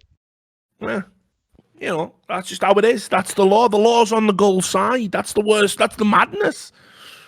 That's the madness. Captain Never Lucky, get out my chat. He just said you're going to be found guilty. That's outrageous. That's a level of fucking punnery that is just unacceptable in these parts. Get out of here. Yeah, you and the bagel boss. You and the bagel boss are going to be boxing each other from now until the end of time in a never-ending series of fights. But anyway, we got to do something about it, and. I like animals. But there comes a point, it's just weird, isn't it? Because rats are really intelligent. I'm going to go out on a limb here. I'm not a scientist. It's always good when it starts like that. It's like being a right-wing conservative talking point guy. That is like, now I'm not a scientist, but I'm pretty sure I can now lecture you about the nature of biology. Okay, but what I mean is, I'm not a scientist, right? But rats are smarter than seagulls, definitely, right? 100%. We're 100% on that. And think about what rats get. Their lot in society. But if you stomped on a rat's head tomorrow, but you could applause. go to the RSPCA, but and bring them the dead rat, but cash in hand, they'd probably say, "Oh, cheers for that. Thanks for getting rid of the vermin." Remember, that's how Dust Moret. That's why you can stay in esports. That's why you can stay in esports because of that law. Just smash. Down in Louisiana, no one's saying all them fucking beaver rat hybrids are fucking. I bet they're super intelligent. They build little houses. If they had a cartoon, you'd be like, oh, look at the nutria with their teeth and that, right? But no one gives a fuck. You cut the tails off, kill them, trade in the money. Everyone wins. Exactly. Right? Also, there's, one of the biggest victims of animal testing, which sometimes, listen, if it's a choice between a few animals having a bad time and getting a cure for cancer, I'm a bit of a speciesist, I suppose. I'll take that one on the chin. But when it's like, we're trying to design a new kind of perfume, and you're just spraying rats in the eyes, it melted their face off. So we're not going to use that chemical. It's like, come on, mate. Like, fucking hell, this is outrageous. You know what I mean? But we literally, we just don't think anything right. We use rats for chemical testing. We use rats for medical testing. Rats live in the sewers.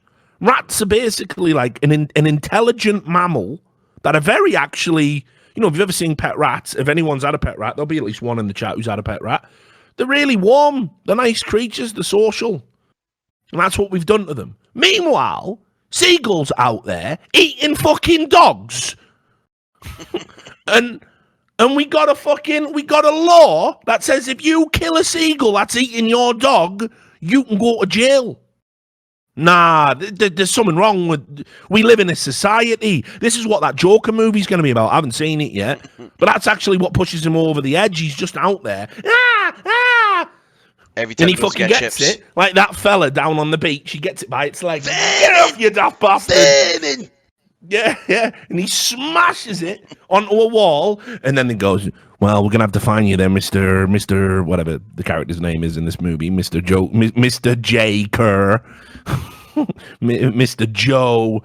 Joseph Kerr, and because it's Hollywood and everything. So they fucking... He's like, but I've got no money, and my family's sick, and it was just a seagull. Seagulls have rights, more rights than you. You're the real vermin, Mr. Joseph Kerr. And that's when he puts on the clown makeup and he goes, we truly do live in a society. You want to know how I got these scars? Big fucking seagull. Big fucking seagull. I had a large chip buddy in this hand. And a large violet sausage in the other. I had no hands to defend myself. My father was a seagull fancier. You know what I mean? So anyway, the fucking... enough's enough, man. It's pushing me over the fucking edge. That the fact that there's all these protections for seagulls, and the seagulls, they're not grateful. They don't know. They don't think, right, we'll dial it down a little bit and stop eating actual fucking dogs. They don't care. Do you know what I mean? We just gotta dial back those lot. They are not a protector. I do not give a fuck. No. Right. If I can't count, if I go to the beach and I can't count how many there are, they're not a protected species. If it's like puffins or whatever, where you go 1, 2, 3, 4, 5, yeah, there's 5 of them, yeah, they're protected. Seagulls, fucking millions of the cunts. That's not how protected. Do you know what I mean? I can count them. I can count a puffin. I can't count the fucking gulls. It's literally too many. They haven't got enough food left. That's why they're eating dogs. It's literally too many seagulls. Cull those gulls, but. And I listen. And I'm just sick of, we've just rolled with it. Humankind has just rolled over. It's like, I don't know, there's an episode of The Outer Limits God, I'm mentally ill.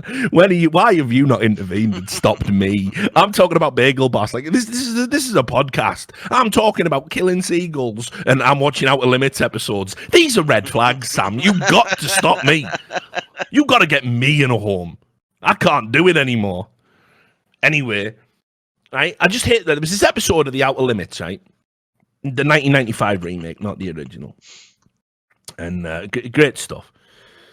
And basically, these aliens come down and they suck up like a town into like a bubble, and they're in a bubble and no one knows why. And then they get one guy who's like well thought of and well regarded in the community. And the aliens are there, and they're these fucking wretched, like they're like Overwatch players, you know what I mean? They're just like weaklings, and they're just in these like life support machines. And they're going, "We have searched the universe for a slave race that could exist on our planet. No one has ever been suitable. Will humanity be suitable? We will see soon. We will expose you to our environment." They have like withered arms and that, you know. So anyway, this geezer goes back to the fucking church where everyone's congregated because they think it might be some sort of celestial intervention from God. Spoiler, it's aliens. And he goes, "Listen, we're just a sample. They've just took our town, and soon we're going to be exposed to their environment, right? And if we're deemed to be suitable as slaves, they're going to come back and get the rest of mankind." Now, while this has been going on, the main dude's daughter managed to get from bubble to bubble. And in this other fucking bubble, there's a sea-bound race. Right. And all blue. And they're like Overwatch players too, because they've got all this weird crusty shit all over their skin. And he's lying on a beach and going, "Oh, without our introduction to our natural environment, we get this disease called Overwatch, and it destroys our flesh. It's contagious. I'm sorry. I have touched you. You have it now." So his daughter's got the fucking flesh Overwatch disease, right? So he hooks up with his daughter again and says, "Listen, guys, we can spread this disease among ourselves. The aliens will think it's because of their environment and they'll leave mankind alone." And the head of the church is going, "But no, surely we're mankind. We'll just be slaves for a while, and then our indomitable spirit will rise up and will kill the aliens. Better to be slaves and alive than dead and to have no hope whatsoever." And anyway, the main dude goes, "I'm going to hold my daughter's hand. Will anyone join me?" And they all join.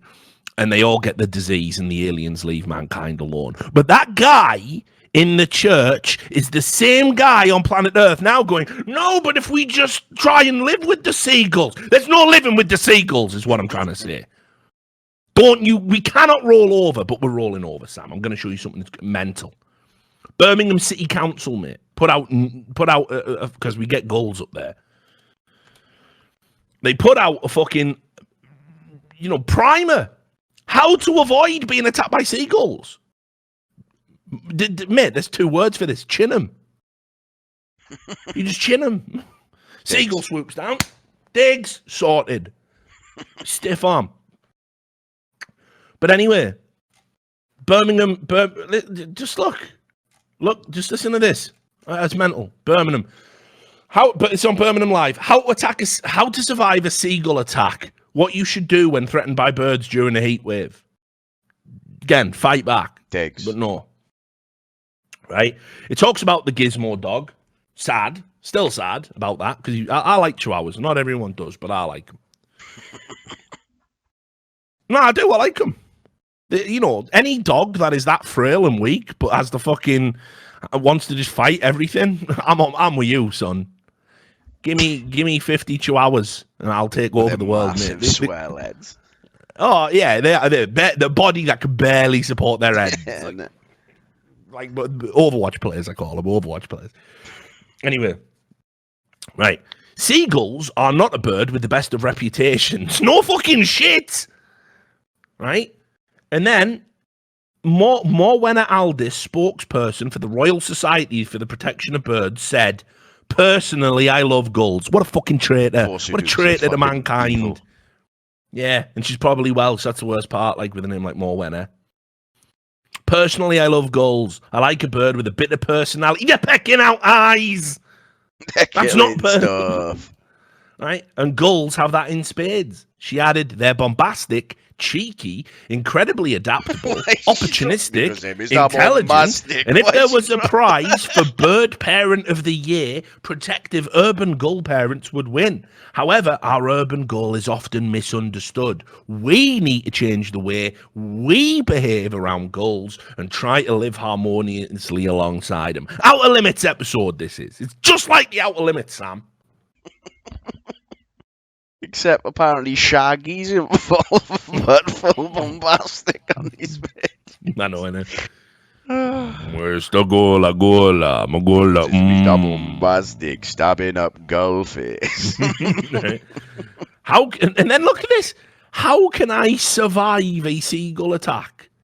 Right? Agitated gulls will make warning calls first, encouraging you to move away. Well, fuck your day.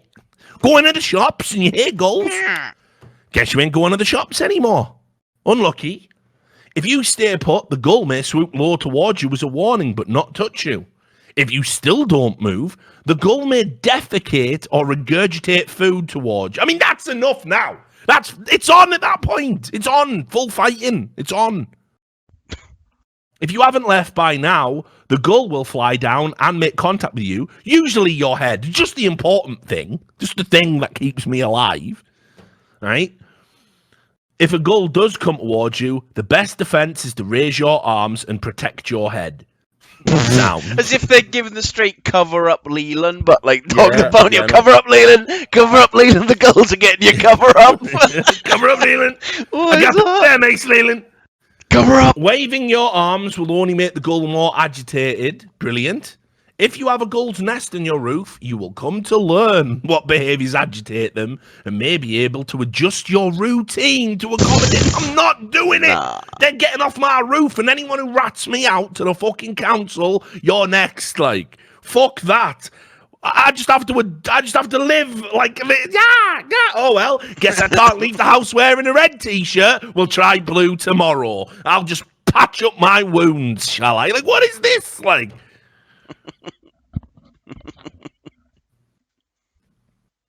Hats and umbrellas. I can't. Hats and umbrellas work as easy shields. That's a shield. Hats and umbrellas work as easy shields if you think you will become a swooping victim in your garden. If a chick ends up in your garden and the parents are still feeding it, it's best to leave it alone and avoid, well, obviously. However, providing a shallow tray of water nearby will be helpful. Yeah, brilliant, yeah. Just have them over for tea. Yeah, no one feeding the cunts. Fuck off. Yeah, that'll definitely help. Feeding them, letting them know. Yeah, it's fine. Haha, you did get me right in the carotid, but, you know, live and let live. Ridiculous. Then, doesn't stop there, Sam. With, you know, if aliens came now and invaded us like an Independence Day, we wouldn't be giving a big speech about how, you know, mankind will always overcome and triumph, and we send Randy What's-His-Chops up into the mothership. We wouldn't be doing that. We'd just be saying, it's all right, just fucking harvest us for organs. Right? We're teaching our kids, Sam. Teaching our kids to live under the yoke of seagull tyranny. Scarborough and Whitby children taught to avoid gull muggings. We even admit they're mugging us. They're mugging you. You're just gonna, man. You know, just the thing to do in a seagull mugging is just hand over your chips and just don't fight back. You know what I mean? We're literally teaching our kids. We're literally teaching our kids, just don't cause a scene, Barbara. Give him the chips. Give him the chips. I want your chips, not your life. Come on. Yeah. Hand it over. Let's not make this chipping in a murder. Right?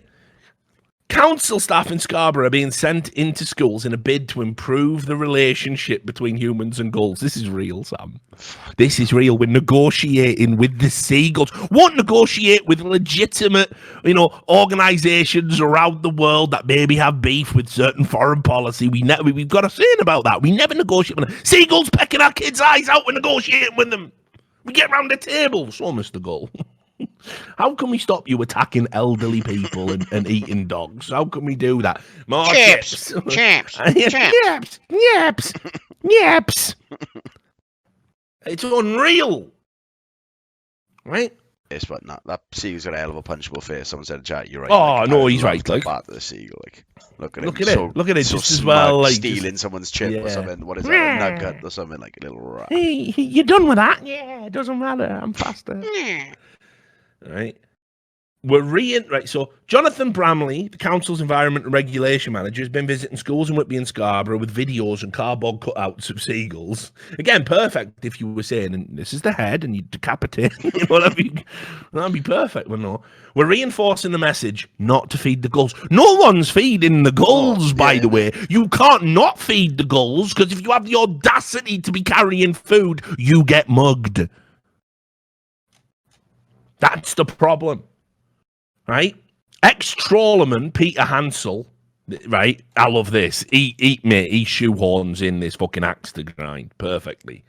Because you know how they've been shutting down all the fisheries in like Whitby and all that. Mm. So ex-trawlerman Peter Hansel said, the Seagull Menace was directly linked to the decline of Whitby's fishing industry. When there were 25 to 30 trawlers, we were constantly feeding the gulls, he said. He said the birds would eat the scraps on the trawlers, but over recent years had moved to the land in search of food. Right? Now, this guy, Peter Hansel's like Quint in fucking Jaws.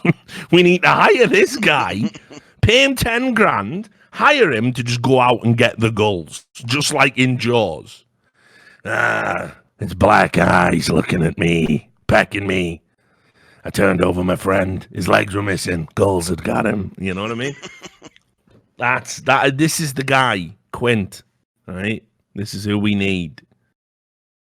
Then he goes, there's a Whitby Wildlife Sanctuary said the food the gulls scavenge from the town centre isn't good for them, creating problems with their feathers, which leads to them unable to fly. I don't call that a problem. I call that a fucking solution. If you're eating my chips and my chips make it so you can't fly and get more of my chips, nature is actually course correcting there. Stop taking my chips. Stop trying to attack me. Do you know what I mean? And then so then this sanctuary has rescued 500 seagulls and got them back on the streets, wrecking you. You're an enemy of mankind, sir. And what's that claim? But they're saying all of them have been deliberately run over. Fuck off, but you tell me all 500 of those seagulls were deliberately run over. Says who? But show me the motives. Oh fuck, you know what I mean? As if, but fucking victim blading seagull fucking problem. I know it's outrageous, outrageous. Let me just show you, by the way, how mental a seagull is. I saw this headline. I hope this just puts it in context. Dogs, babies, cats, as you'll see. Nothing will stop a fucking rampant seagull, right? This seagull attacks baby shark. The balls! The balls! I almost admire it. Watch this video, mate. It swoops into the sea. It eats a baby shark and swallows it whole. It's ridiculous. Let me know when you're ready. All right, ready? Yeah. 3, 2, 1, go. I don't know what this guy caught.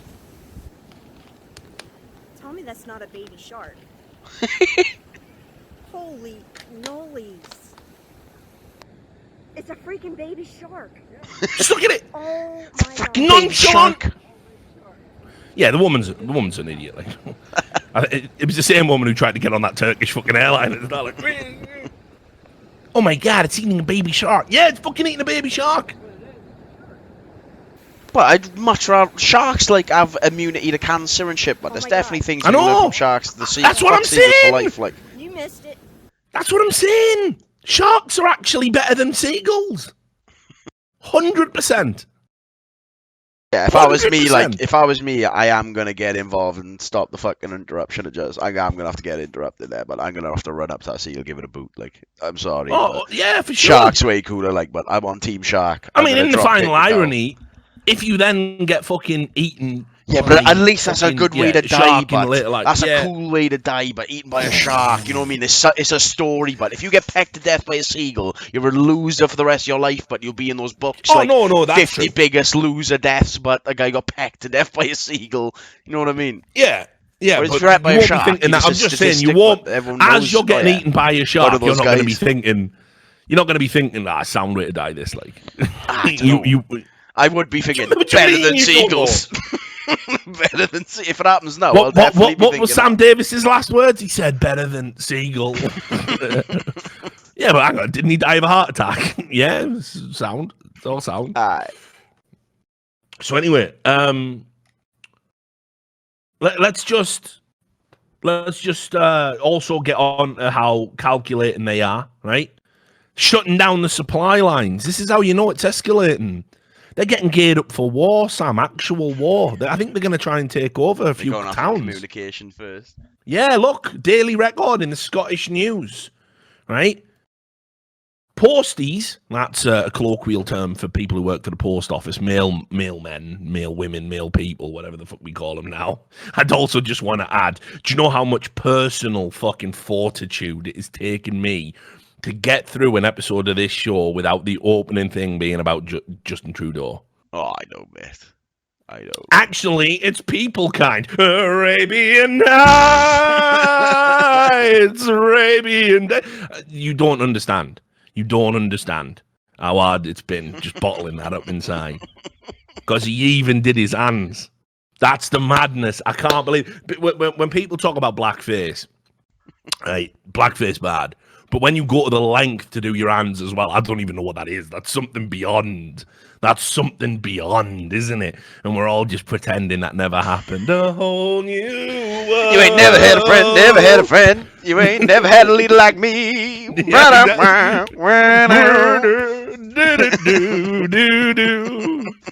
Yeah, you're right. We've never had a leader like you. 3 times. There's still videos coming out. Anyway, I've had to work really hard to get through. I've had to work really hard to bottle that in, because I'm going to do a show about it for sure. It's coming. Don't worry. But anyway, it's people kind. So post people have been terrorized by swooping seagulls in Scottish town, and they just can't deliver the mail anymore. The mail has stopped. Right? Listen. Why do you start getting Post all office- those postmen fucking stunned with guns, but cattle prods? Oh, Straight mate, a cattle couple of prods, like, tasers will sort of right out, and it's a non-lethal solution. Exactly, They'll learn. They'll learn. Right? But just imagine it. Like, what's in the mail, Sam? Could be medicine. Do you know what I mean? Could be anything. Letters, essential shit. A relative could have died in, like, a distant Scottish, the Isle of Somersby, which isn't real, but, you don't find out about it because they don't have phones for some reason. They're still using snail mail. Right? But you know what I mean? You're not getting that mail now. It's gone. Gone. Mail gone. Right? And they're just taking it on the chin. Post office workers have stopped delivering mail to a row of houses after coming under attack by aggressive seagulls. Royal Mail staff have been left injuring and cowering fear in their vans. Homeowners... I wouldn't admit that. Fucking hell, on come pussy, on. cowering in fear in a van. Right? Yeah, you don't get your Amazon. I mean, again, it's Scotland. I don't think they have Amazon, do they? It's in Helensburgh, Dunbartonshire, so probably no one. Don't think anyone even uses Amazon there, do they? Have they discovered it yet? Homeowners in the quiet street in Helensburgh, Dunbartonshire, have been forced to protect themselves with umbrellas. School teachers David MacArthur and Shauna Penfold. That's a fucking mega unfortunate name. That's a mega unfortunate name. Shauna Penfold. Says the Menace has had a negative impact on their summer break. David, a PE teacher, of course he is, at a secondary school in town, said, "We've not had mail in weeks. Last year, one of the postal workers was pecked by a gull. And this year, one twisted his ankle running away from him. Oh, mate, what a daft cunt. Fucking hell. Oh, my ankle's gone. I know it. Like full low running, trying Leave to get me. away from his Save seatbelt. yourselves. Save yourselves. Just leave me. Get to the van. Go back to main office. Tell him I tried. Tell him I died a hero. Tell my fucking ugly, stupid kids I died running away from a seagull. Perfect, like, fucking hell, what a mess. Anyway, and this year, one twisted his ankle running away from them. We've had days where the posties have stayed in their van and beeped the horn for us to run out and get the mail. That's unreasonable, isn't Putting it? it through a little tiny window. Yeah, just crack. that you having to There take you it in go. turns to see who's gonna fucking die, like. I brought you the post yesterday. You can collect it today. Yeah.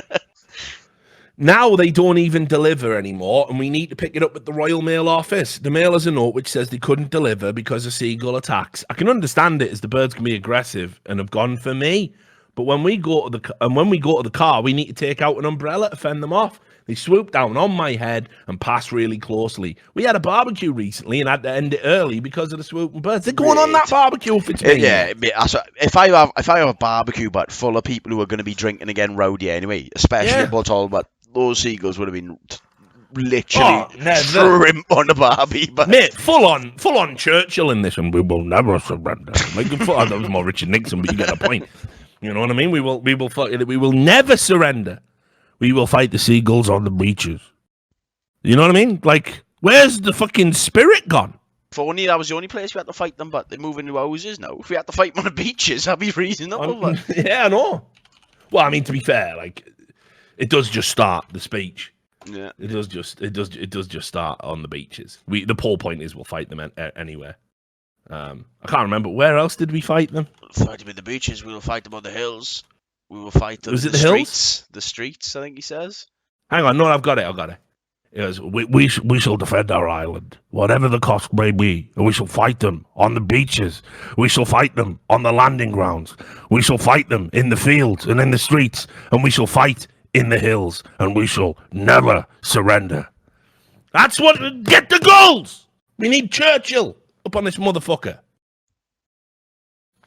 There we go. People are just rolling over. What's wrong with the streets? Get wrecked, you bumberclat. Stick that lull up your ring piece. Bumberclat. Turns out it is the streets. Right, now I'm going to tell you why, Richard, you're going a bit too far, mate. You're going a bit too far with the seagull here, right? Like, this is just, mitigation. All right, then. If the story of Gizmo, because you were all laughing about the chihuahua, chihuahuas, chihuahuas have done nothing except get fucking wrecked by fucking humankind because we're just narcissistic, evil creatures that don't mind taking an animal and having a crossbreed until we create a creature that's not even capable of supporting the weight of its own head because we like the way that looks. Yeah, right? And they're getting eaten by seagulls. All right, cat lovers, be prepared. You are not prepared, right? They're going for cats now because, of course, they were going to. Cat's tongue ripped in half by seagull to be that fair, tried though, to snatch it from garden. I thought the cats were safe, but like you're natural bird killers, boys. Like, know what I mean? Yeah. You gotta get your shit together. Come on, cats. I was relying on you. Where you at now, Chihuahua laughers? Where you at now?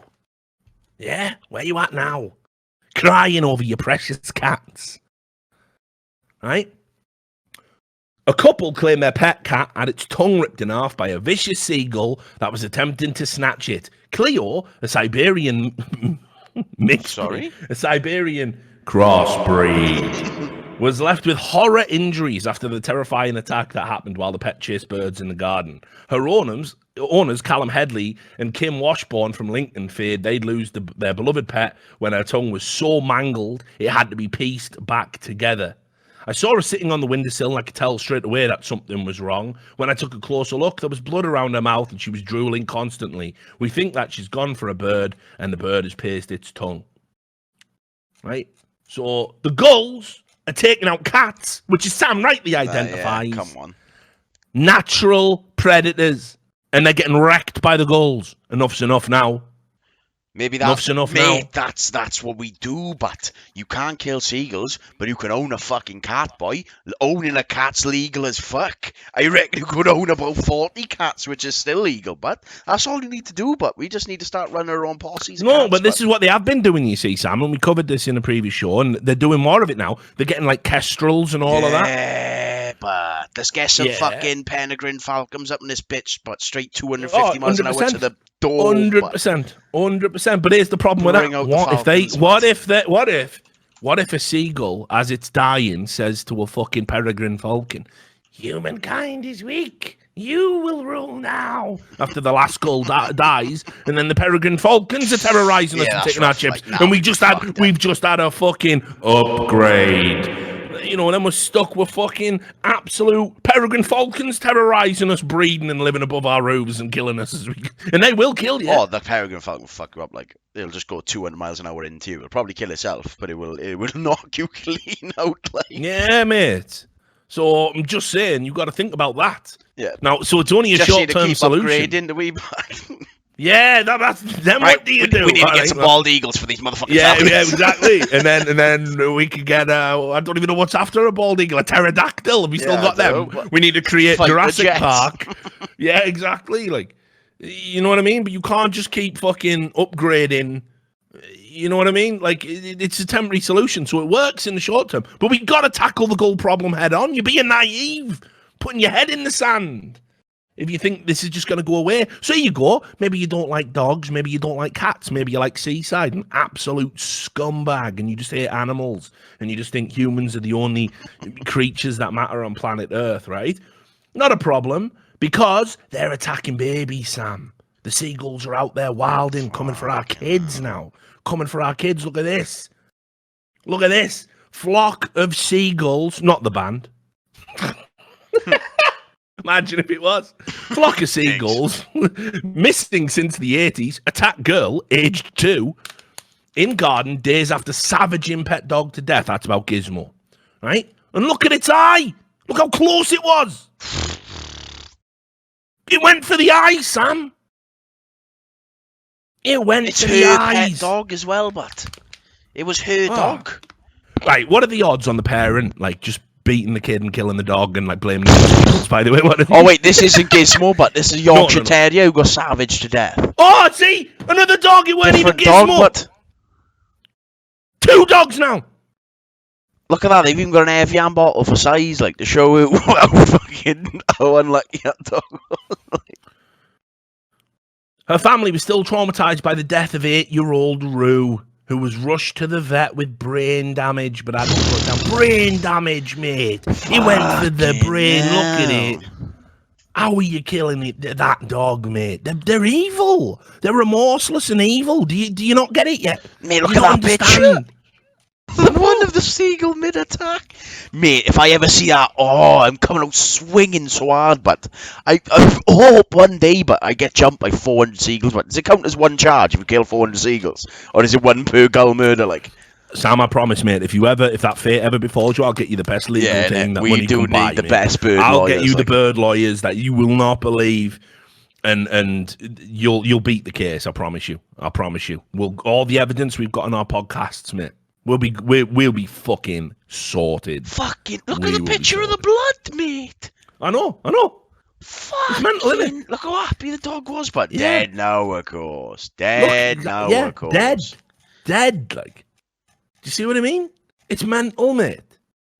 Fucking look at that. It's pecked straight through the brain, but yeah, attacking kids, like attacking kids.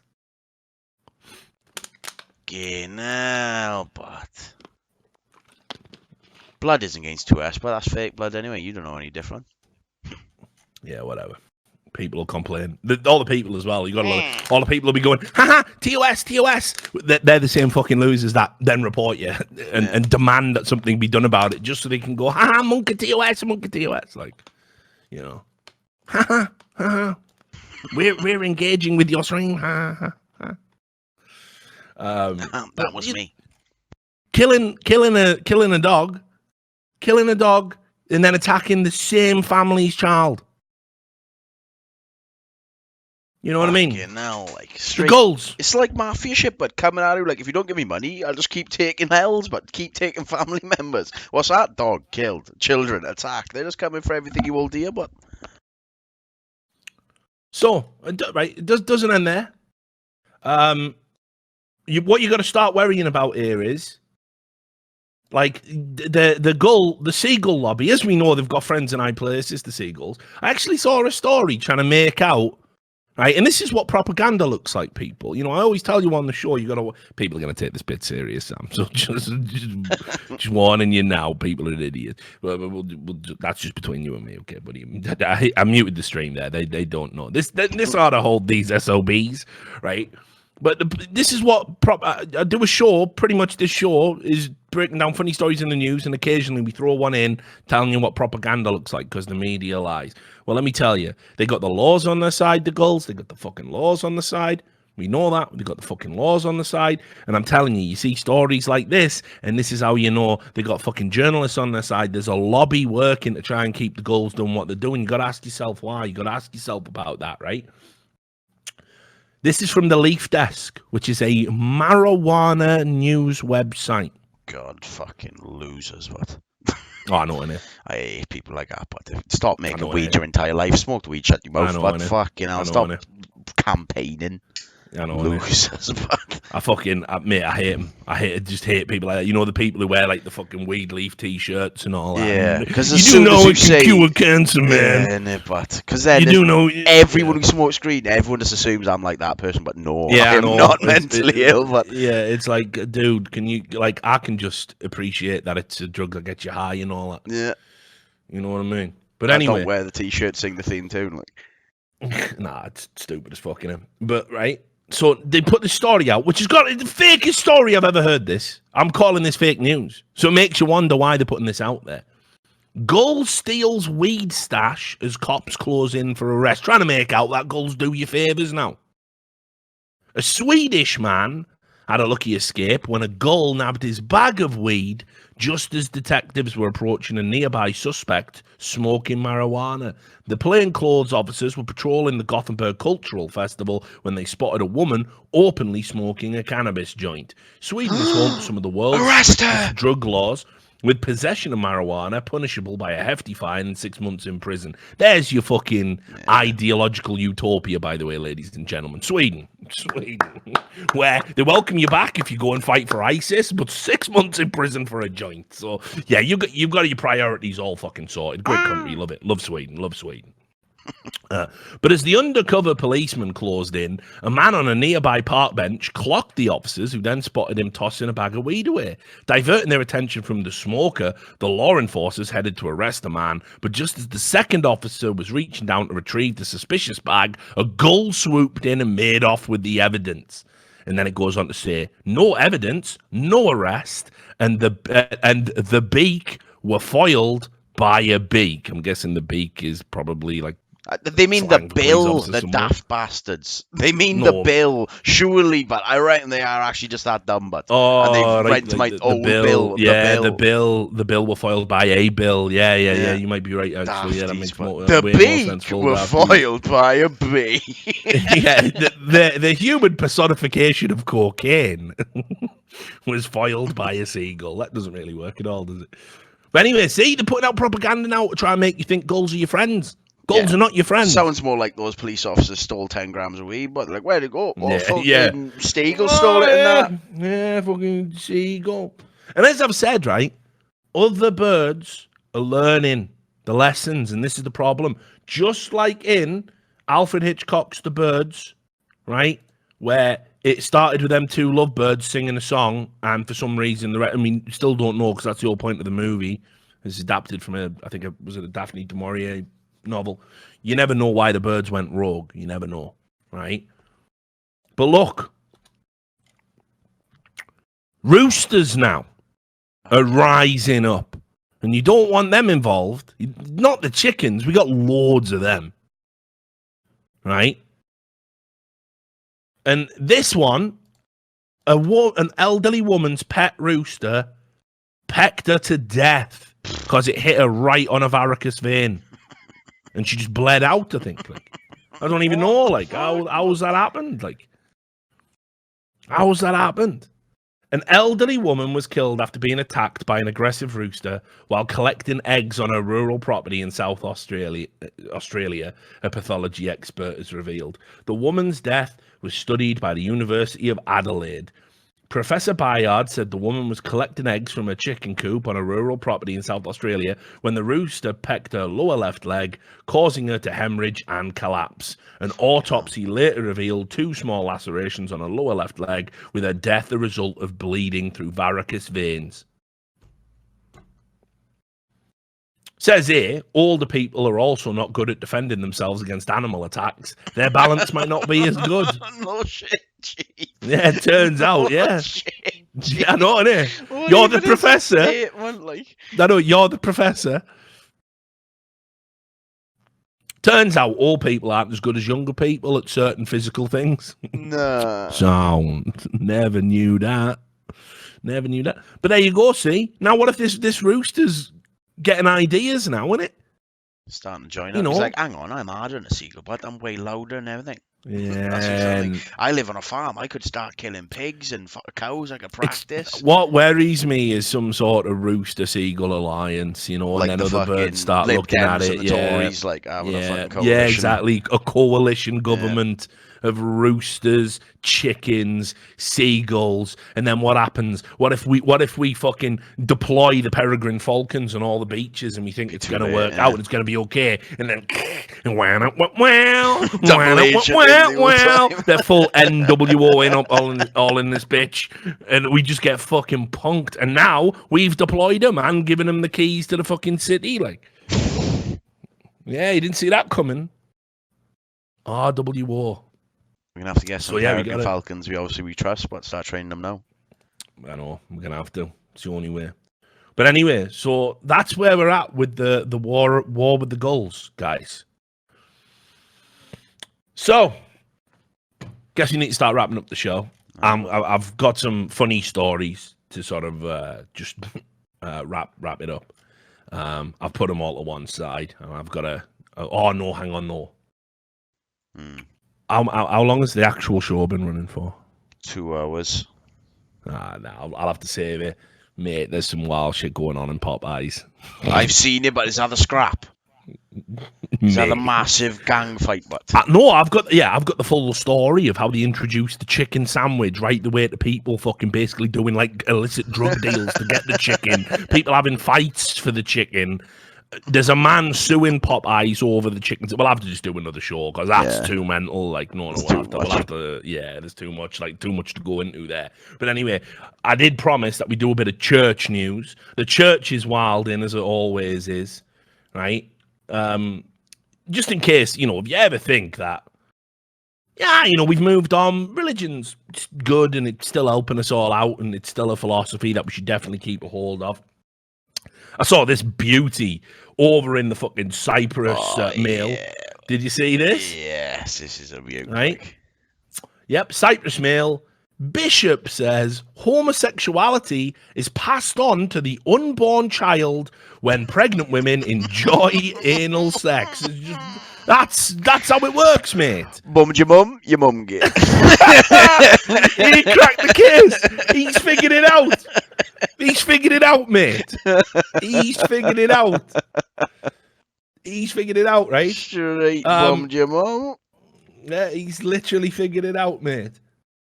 So he literally said that when a woman enjoys anal sex, a desire is created, which is then transmitted to the unborn child. So, you know, he's done it, mate. We've looked at this scientifically. I mean, science has just concluded that, you know, you're just born, gay. You're just born gay, and that's where we're at with the science. But this guy really has figured it out. That basically, you are born gay, but you're also made gay. Yeah, because your mum gay.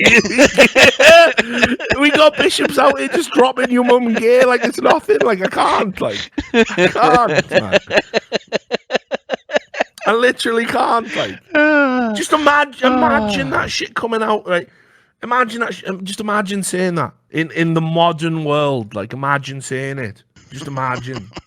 I can't. Like, It's still it boggles my mind as well that that's just out there, and like the only consequence is funny news stories where we all just have a laugh about it, and like there's nothing that happens because he's in the church, so nothing happens. Nothing happens. I ain't shit, man. We can't even do anything about the Vatican organizing a child, a pedophile ring and literally defending bishops and actually using money which they collect from parishioners all around the world to defend. We can't do nothing about that. So I guess people spreading outrageous nonsense like this, there's no consequences. Hey, look, he's got a funny hat on. It's all fair game, Sam. He's wearing a funny hat. I must listen to this person. It's okay. He's got a funny hat on. Him and the Bagel Man. Can we have the Bagel Man box this guy? That'll be big. Two fools, mate, going at it. It's just ridiculous. Just ridiculous. And then, to be fair, you do get the occasional banger. You go from that, right? There was a minister in New Jersey. Jersey. Yeah. Jersey. You fucking joke. Right? This guy got caught being gay. His mother must have been into some stuff. And he got... The headline just says, pastor said he was sucking demons out of men he sexually assaulted, it is claimed in a lawsuit. A Presbyterian minister in New Jersey is accused of sexually assaulting several parishioners under the guise of exorcising evil spirits. 3 men have come forward claiming Reverend Dr. William Weaver performed sex acts on them when they came to him for private counseling at Linden Presbyterian Church. Weaver, 69, would as if he's 69. I know, like, come on. You got to just let that one slide, haven't you? I put his age in. Weaving. Yeah, straight weaving.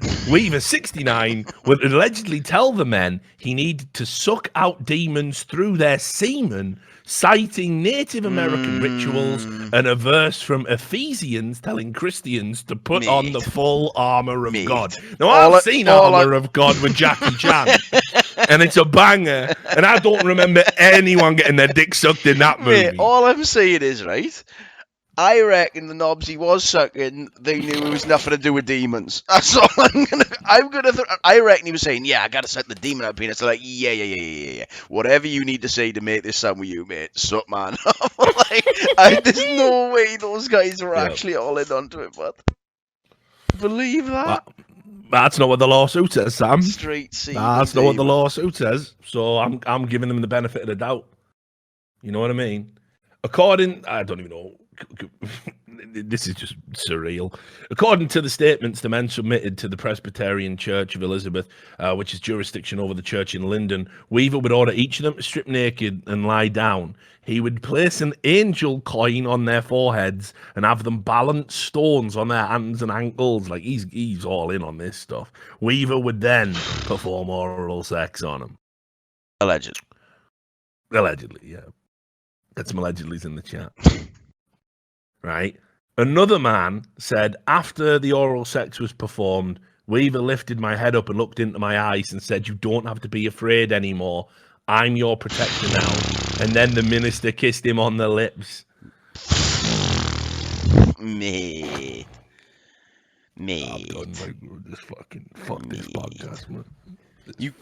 What's the story? You can't be telling me you thought this was legit, but you can't come to me telling me you thought this priest was legit sending you to heaven, though, but you know what I mean?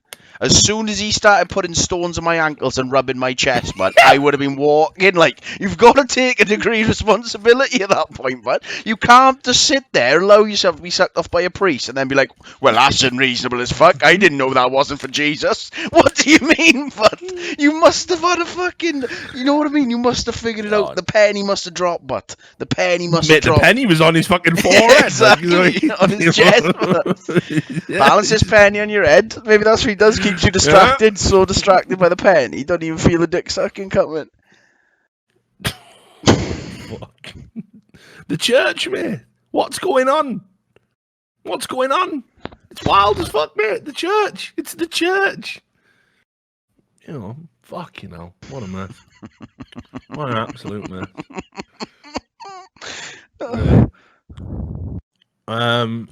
hang on, where's the other thing? Oh, I do want to do a little update on. Well, we'll do this first. You know how you were talking about people have just had enough. Like, he's had enough. Like, sometimes this world, this plane of existence, does get too much to you. And I saw this story, and I don't even know. I think you can just don't make sure the video doesn't autoplay. Make sure the video doesn't autoplay. Why is it the sound is bad or the video? No. Just because TOS. Intent matters, but if you accidentally flash something up for less than a second, you're permabanned. Like that stuff. So anyway, it doesn't even let me watch it either. But another classic. Not good. Well, this is the headline anyway. This guy had enough, like 100%. Right? Angry man shoots at naked bicyclists with a paintball gun during World Naked Bike Ride. So basically, over in St. Louis, they have this 12 every year. They have something called the World Naked Bike Ride, and it's what it sounds like. It's naked people on bikes, and they ride down houses and streets like that, right? And it's all good. And this bloke's just had enough. He just doesn't want ugly, horrible, gross, naked people on bicycles and unicycles riding past his house. So he's had enough, right? And then basically he's just gone out with a paintball gun, just tuning all these naked people like, you know what I mean? He's just had enough, mate. He just cannot cope with it. He's like, I just don't want to see this, please. Every year. So he's just gone out with a gun and he's just, that's a shot. That's a shot. That's a shot. He just had enough, like. And listen, I don't know. I mean, I guess you just got to go away for the weekend if that's happening right outside your door. I mean, you just got to go away. You have an holiday. I don't know, but I don't see myself being that ass. But I don't see how I'd ever get that upset by a lot of people. No, but you know how it is, though. This is the point, Sam, because it's like, obviously, like, I got no problem with nudity and that, because it's just a silly thing to get hung up on.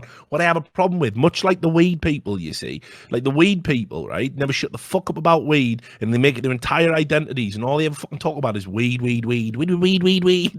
Weed,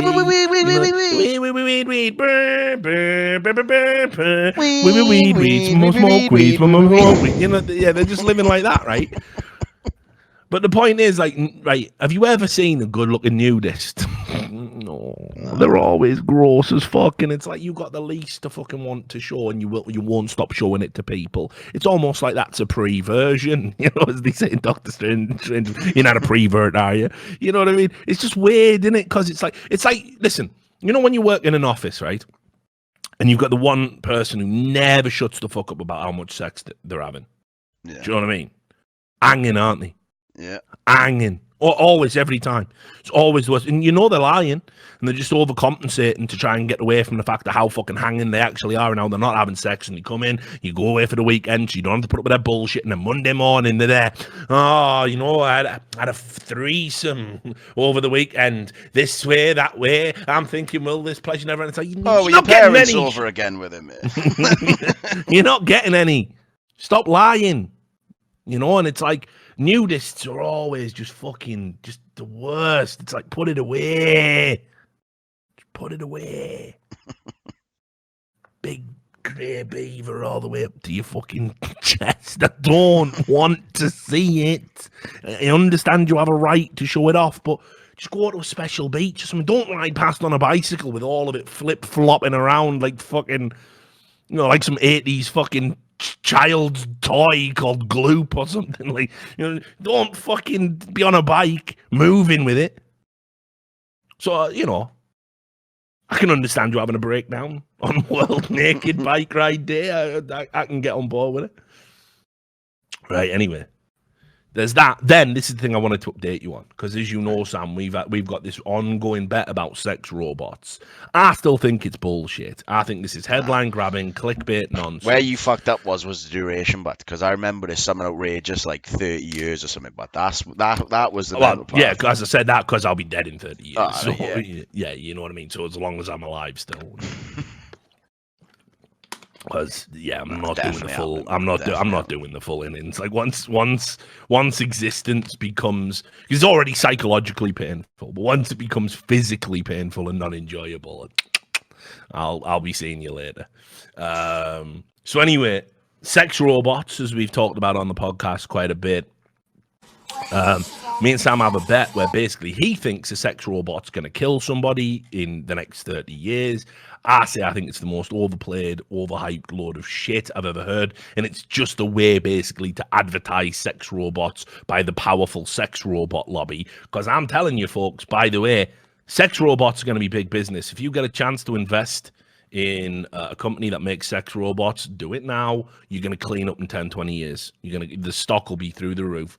Because doll fuck coin is going to be big this year, mate. Good old doll fuckers are going to pay off. I'm telling you, the way the world is going, people want to have less and less sex with each other. We can't even do it. It's not even wrong. Just you know what I mean. We're just tapping out on that. We're tapping out on human interaction for a variety of reasons. So the idea that you can just have a robot that's on demand going to do what you want to do, people are on board with that. People want to do that. Then on top of that, you got these brothels that are being run. It circumnavigates all of the legal aspects of it. You don't have to have the fucking moral debate about whether prostitution should be legal. Spoiler, it absolutely should, and anyone who thinks otherwise is some fucking insane backwards dinosaur. And only good things come of legalizing it, by the way. But anyway, you don't have to have that debate with the fucking moral, the church, the same church that balance this coin on your head and I'll fucking gam the demons out of you. They're also saying prostitution shouldn't be allowed. So, just saying, which side do you want to be on in the great debate? But anyway, the fucking sex robot money is where the smart money is, right? The brothels, the home ones for delivery, and as tech gets better and better, it's gonna literally be like that Futurama. Don't date robots, because you're just gonna be staying at home with a virtual Lucy Lou and not do anything, because there's no reason to. I got everything I need right here. Ain't that right, baby? Compliment found, not found. Ain't she a kidder? So we're going to be all right and have fully formed relationships with robots, probably after I'm dead. But again, clip this. I'm sure you'll still care what I think about in 50 years. People will be, marrying. I mean, they're marrying pirate ghosts now. So we're going to be marrying robots. But anyway, Sam thinks the robot's going to fucking kill someone. And I say, no, it's not. I'm not on board with that. Right? I don't think it will. I think that's just a way that people can talk about sex robots in the media. It's like, without the squeamishness of what is essentially a fucking semi-sentient talking vibrator. You know what I mean? It's a fleshlight with a fucking robotic personality. That is great. We don't have to fucking talk about what it actually is. We can just say they're dangerous. So anyway, in the Daily Star, these are the people that are on your side, Sam. The Daily Star. They said, sex robots with coding errors are prone to violence and could strangle humans. I think that's a feature. I don't think that's a flaw. There's also just a picture there. Chinese sex robot designed to mimic humans revealed. It's all happening, guys. Go and invest in it. Be careful with that video, by the way, if it autoplays. I don't know it's the Daily Star. You never know. But anyway, this guy apparently, right, is saying that you've got to be careful with them because they might choke you out. Now, I don't believe it, Sam. I don't believe that a sex robot with a coding error is going to get you. I don't think so. Yeah, this mad bastard does also say, if AI girlfriends are equipped with free will. Mate, if we give AI free will, we're worrying about the wrong thing.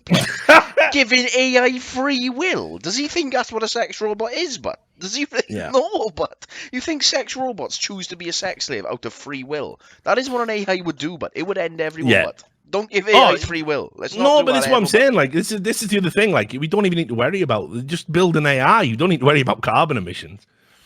Just build an AI. Yeah, the robot can independently assess whether the human experiment has worked or not. I'll bow down to the robot masters. I'll definitely do that. That's not like the 1995 Outer Limits. That's a higher intelligence than anything we'll ever do. That's not like bowing down to seagulls. Or I'll bow down to the robot master. Mate, I But have anyway, just noticed this guy's name is Doll Collector Brick Doll Nick Banger. Dollbanger. That Yeah. can't be his real. Brick Obviously, he's gone under some Dollbanger. sort of fake name.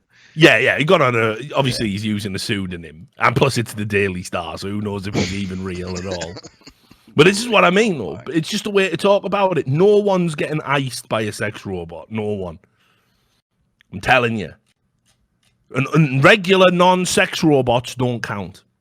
Clarified that in the back, but we said any kind of home help robots, but so if you No, get we a never but did. yeah, we did, but never did we the did. Scoldatron. Yes, we talked about Scoldatron. That counts, but if we have a butler who's a robot, that counts, but so Only if you've had sex with it. nah, it's anything that makes your life better. We did this, but that's what I mean. Look, see, you start to think about it. You could definitely get scolded by a butler with a fucking plate of warm soup, but Oh, yeah, of course, yeah. imagine. I would never be stupid enough to do that with You that. did, but you did. We agreed on butlers, mate. but.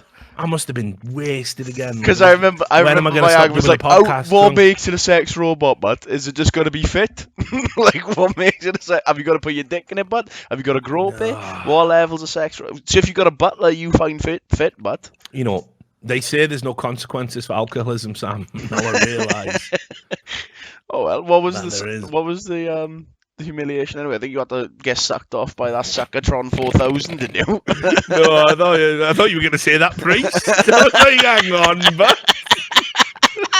I've just called in a man of the cloth. He's going to take the demons out Sam, here. are you sure? Are you agreeing? You're going to fucking 2 pence piece on my head. Are you sure about this? Like, Hey, in a balance of fuck, stones. Yeah, go and let the stones drop or I'll flick your ball. Like, fucking hell. This is mad. Anyway, this is where we can wrap up the podcast. So just before I want to do this clip, and then we'll shout out. Right, I saw, because obviously what we're gonna do is hopefully, because you can't do, we're doing by the numbers tomorrow. I'm and away then aren't you off for a Tuesday, couple of days? Wednesday. Yeah, I'm doing right. a Formula One thing, and then I'm back. Right. Back in Nice again. working with Formula One. So here's the thing, right? We are gonna do some more net dick stuff. So just if any animators in chat, any animators, because it's not fair to like throw it all on Chloe. So if there's any other animators that think they can do something new, again, it doesn't have to be like super detailed. It's gonna be like audio files, and you can intersplice it with clips. Yeah, of we the want movie, different whatever. kinds of animation. Yeah, we all want So different if you kinds, do like the really, animatrix, yeah. but not shit, you know. So if you do really simple doodle type drawing, sketch drawings, don't think it'd be too shit because maybe that'd be perfect if you can bang them out quick. Yeah, because it's Spooktober's around the corner. So me and Sam are gonna watch. Like, I'm gonna pick out some mad fucking horror movies to watch. You seen that? What was that one with the turkeys in? The killer turkey. Something to do with Was it Thanksgiving, zombie wasn't it? turkeys or I something? think it was like a play on words of Thanksgiving, like something given, something to do with Thanksgiving, but the turkey one. I've got it bookmarked anyway. So we could do that. Thanksgiving, that's what it's called. Thanksgiving, was that it? Yeah, Okay, just yep, Google it. Thanksgiving. We'll have that. So we're gonna watch some funny movies and do some stuff, but probably horror movies. So we are gonna do that, and we're gonna put some more stuff up on the Netflix channel because criminally underutilized. So, and we might even do a movie night if I can be asked. I might dig out some old black and white movies. Oh, you're telling me about the white gorilla. Yeah. Public domain, Sam. Yeah. They can't stop us watching it. I bet there's loads of films that have just expired their copyright. Because how does it work? Haven't you got to like pay for the rights or something at a certain point? Because you can pay for the copyright rights of something. There is a way to like bid on the rights of stuff. So that must mean that it expires, right? You know what I mean? Oh, yeah. Work? What you have to do with the reason some of these movies are in public domain, usually it's because of like weird quirks or whatever, but sometimes it's just because it's gone, whatever it is, like the 50 or 60 years. If nobody uses the intellectual property or buys up the rights to the movie, then it lapses and goes into the public domain. That's just how it works. So books do that. If there's no estate to claim it from the author and the author's been dead for 100 years, books in the public domain, you know what I mean? Stuff like that. So there's a ton of good ones. We also have to get past the whole, can I watch a 1960s horror movie that has blood in it, but obviously fake shit hammer blood, or does that count as gore? You know, so again, it's your intent that matters. You know, Context. yeah. So who knows? So many questions. I mean, as it is, Twitch hit me so much. First time I tried to do the movie night, I wrote off to the people that supposedly handle my account. I don't even know who my account manager is to this day. No one has told me who my account manager is. And basically fucking wrote to them and said, "Oh, I'm thinking about watching like some public domain movies that they're out of copyright. Is that okay?" And they were like messaging me back, going, "Oh, don't know about that." And then somebody who's actually sound just chimed in and said, "This has been done before, Richard. Just do it. Ignore this nonsense." Context. But they were trying to push me away from even doing that. It's like, how can you stop me? When it's called public domain, that means you, me, all of us, we are all the copyright holder. You can't stop me. If I wanted to take Night of the Living Dead, by the way, put it in a box, like Richard Lewis movies, and fucking sell it to people out of my trunk of my car in a car park, I can do that. Because I own the copyright. That's what public domain means. So I couldn't believe that Twitch were doing whatever. Fucking Twitch. But yeah, we'll do it. But anyway. Because me and Sam are big movie buffs, I knew you'd appreciate this, mate. I'm not so much, but I do love a film. Shut up. You're a movie buff. Right. This is where we're going to end the show. There's a movie called Black and Privileged, and it's on Netflix. And this guy found this, and again, I've been sat on this for ages trying to find a way to work it in the show, and I can't, so we're just going to play it. And it is literally, as he says there in the tweet, the worst editing I've ever seen on a Netflix movie. I couldn't believe it, mate. This commentary's fucking hilarious. I was absolutely buckled. So do let me know when you're ready to play this. But I think you're going to be creased, Sam, because as a movie buff like you're going to spot the problem straight away with this edit. All right, you ready? Yeah. 3, 2, 1, go. There's this movie on Netflix, Black and Privileged, and it's under the popular on Netflix tab. And I'm gonna tell you guys right now, it has the worst editing I've ever seen in a movie. Get ready. All right, starting things off for guy's getting out of his house. Right. And I'm gonna tell you this right now, it's gonna take 1,000,000 years. I don't know why it takes so long. Like he's walking. Now he's walking. And please hurry up. I'm trying to watch a movie. Hurry up. Get so much better. There we go. Here we go. Get ready. Okay, now the wife's coming up with the kid. All right, here's the wife, and here's a shot of the kid, right?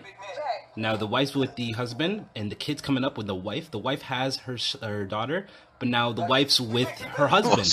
And now the kid's back with the wife. And get ready. Ready? Look around. Where did they come from? Where are those people? These guys instant transmission to protect their boy. Look at the guy on the right. Look at that Steve. The guy on the right. What the fuck? Where did they come from? Damn. No. Mate. Fucking Unbelievable. Where did they come from? Like how? Like, it's just saw how long it took him to walk across that street, and then 50 people. Unbelievable. So there it is. We'll go check that out. Coming up on the wife. Looks like a good movie. I would fully recommend. That's the kind of high level editing I like to see in my blockbuster Netflix films. Right. Look around, man. Look around. Squad. TP. So I guess we'll end the show there. It's late for Sam. It's early for me. I might go back to bed. I stayed up to watch the rugby, so it happens. But we did a show. We did it, Sam. We did another one. We're now down to like one show every 3 months. There was time we'll hit 200 by the time I'm 50, so it'll be good. Let's go. But anyway, anything you want to add, mate? No, but so good Oh, to you do a do, show Chi. again. No, good. Yeah, it is. It's been a while because you need to get. I will say this: you need to get level in that dwarf, mate. I've been trying, but it's the shittest game I've ever played. But I'm just not having fun. But I can't get into it. Like I can't just walk around killing boars all the time. But it's doing my fucking head in. You need to do a dungeon or something. Break it up a little bit. Yeah, but then I'm just killing other things in a confined area. But yeah, I know. No, what you have to realize is it's all the same thing. I know, it's all the disgusting, same but thing. I wish Yeah, they just I know. put me in a cage until level 60 and said, hit these boars, but right-click these boars. Yeah, I know. And then I just stay in there for 6 months, and then I get to play the game. Yeah, yeah. But anyway, you see, because I'm closing in on level 40, son. Almost So got I'm that going to be mount. riding around on I'm going to be riding around on a robot chicken in a bit. How much money you got in the bank, or? How much money have I got in the bank? Yeah, you got to pay for that mount, but they're expensive. Oh, yeah. But I mean, I'll make it. I'll sell something. We'll figure it out. But anyway, so wrap up the show. Get ready with the timestamp, Sam. Shout out to .com, our sponsor. They sponsor this demented content. I don't know what their stance is on seagulls or any of the other stuff we talk about on this show. Let's just say my views don't represent, but they are a good sponsor. They let me go crazy and say whatever the fuck I want and do whatever the fuck I want, and all that. It cost me is an occasional tweet and an occasional video interview. Speaking of which, I got an interview with Flom coming out. We did an interview with Flom while I was stuck in fucking Indiana. Managed to fit an interview in. So nice little hour talking to Flom before he went to TwitchCon. So there you have it. So shout out to them for sponsoring the show. That was the Richard Lewis Show. It's good to be back. We'll be doing by the numbers tomorrow, probably, maybe, who knows. But until next time, take care of yourselves. We'll see you soon. Peace.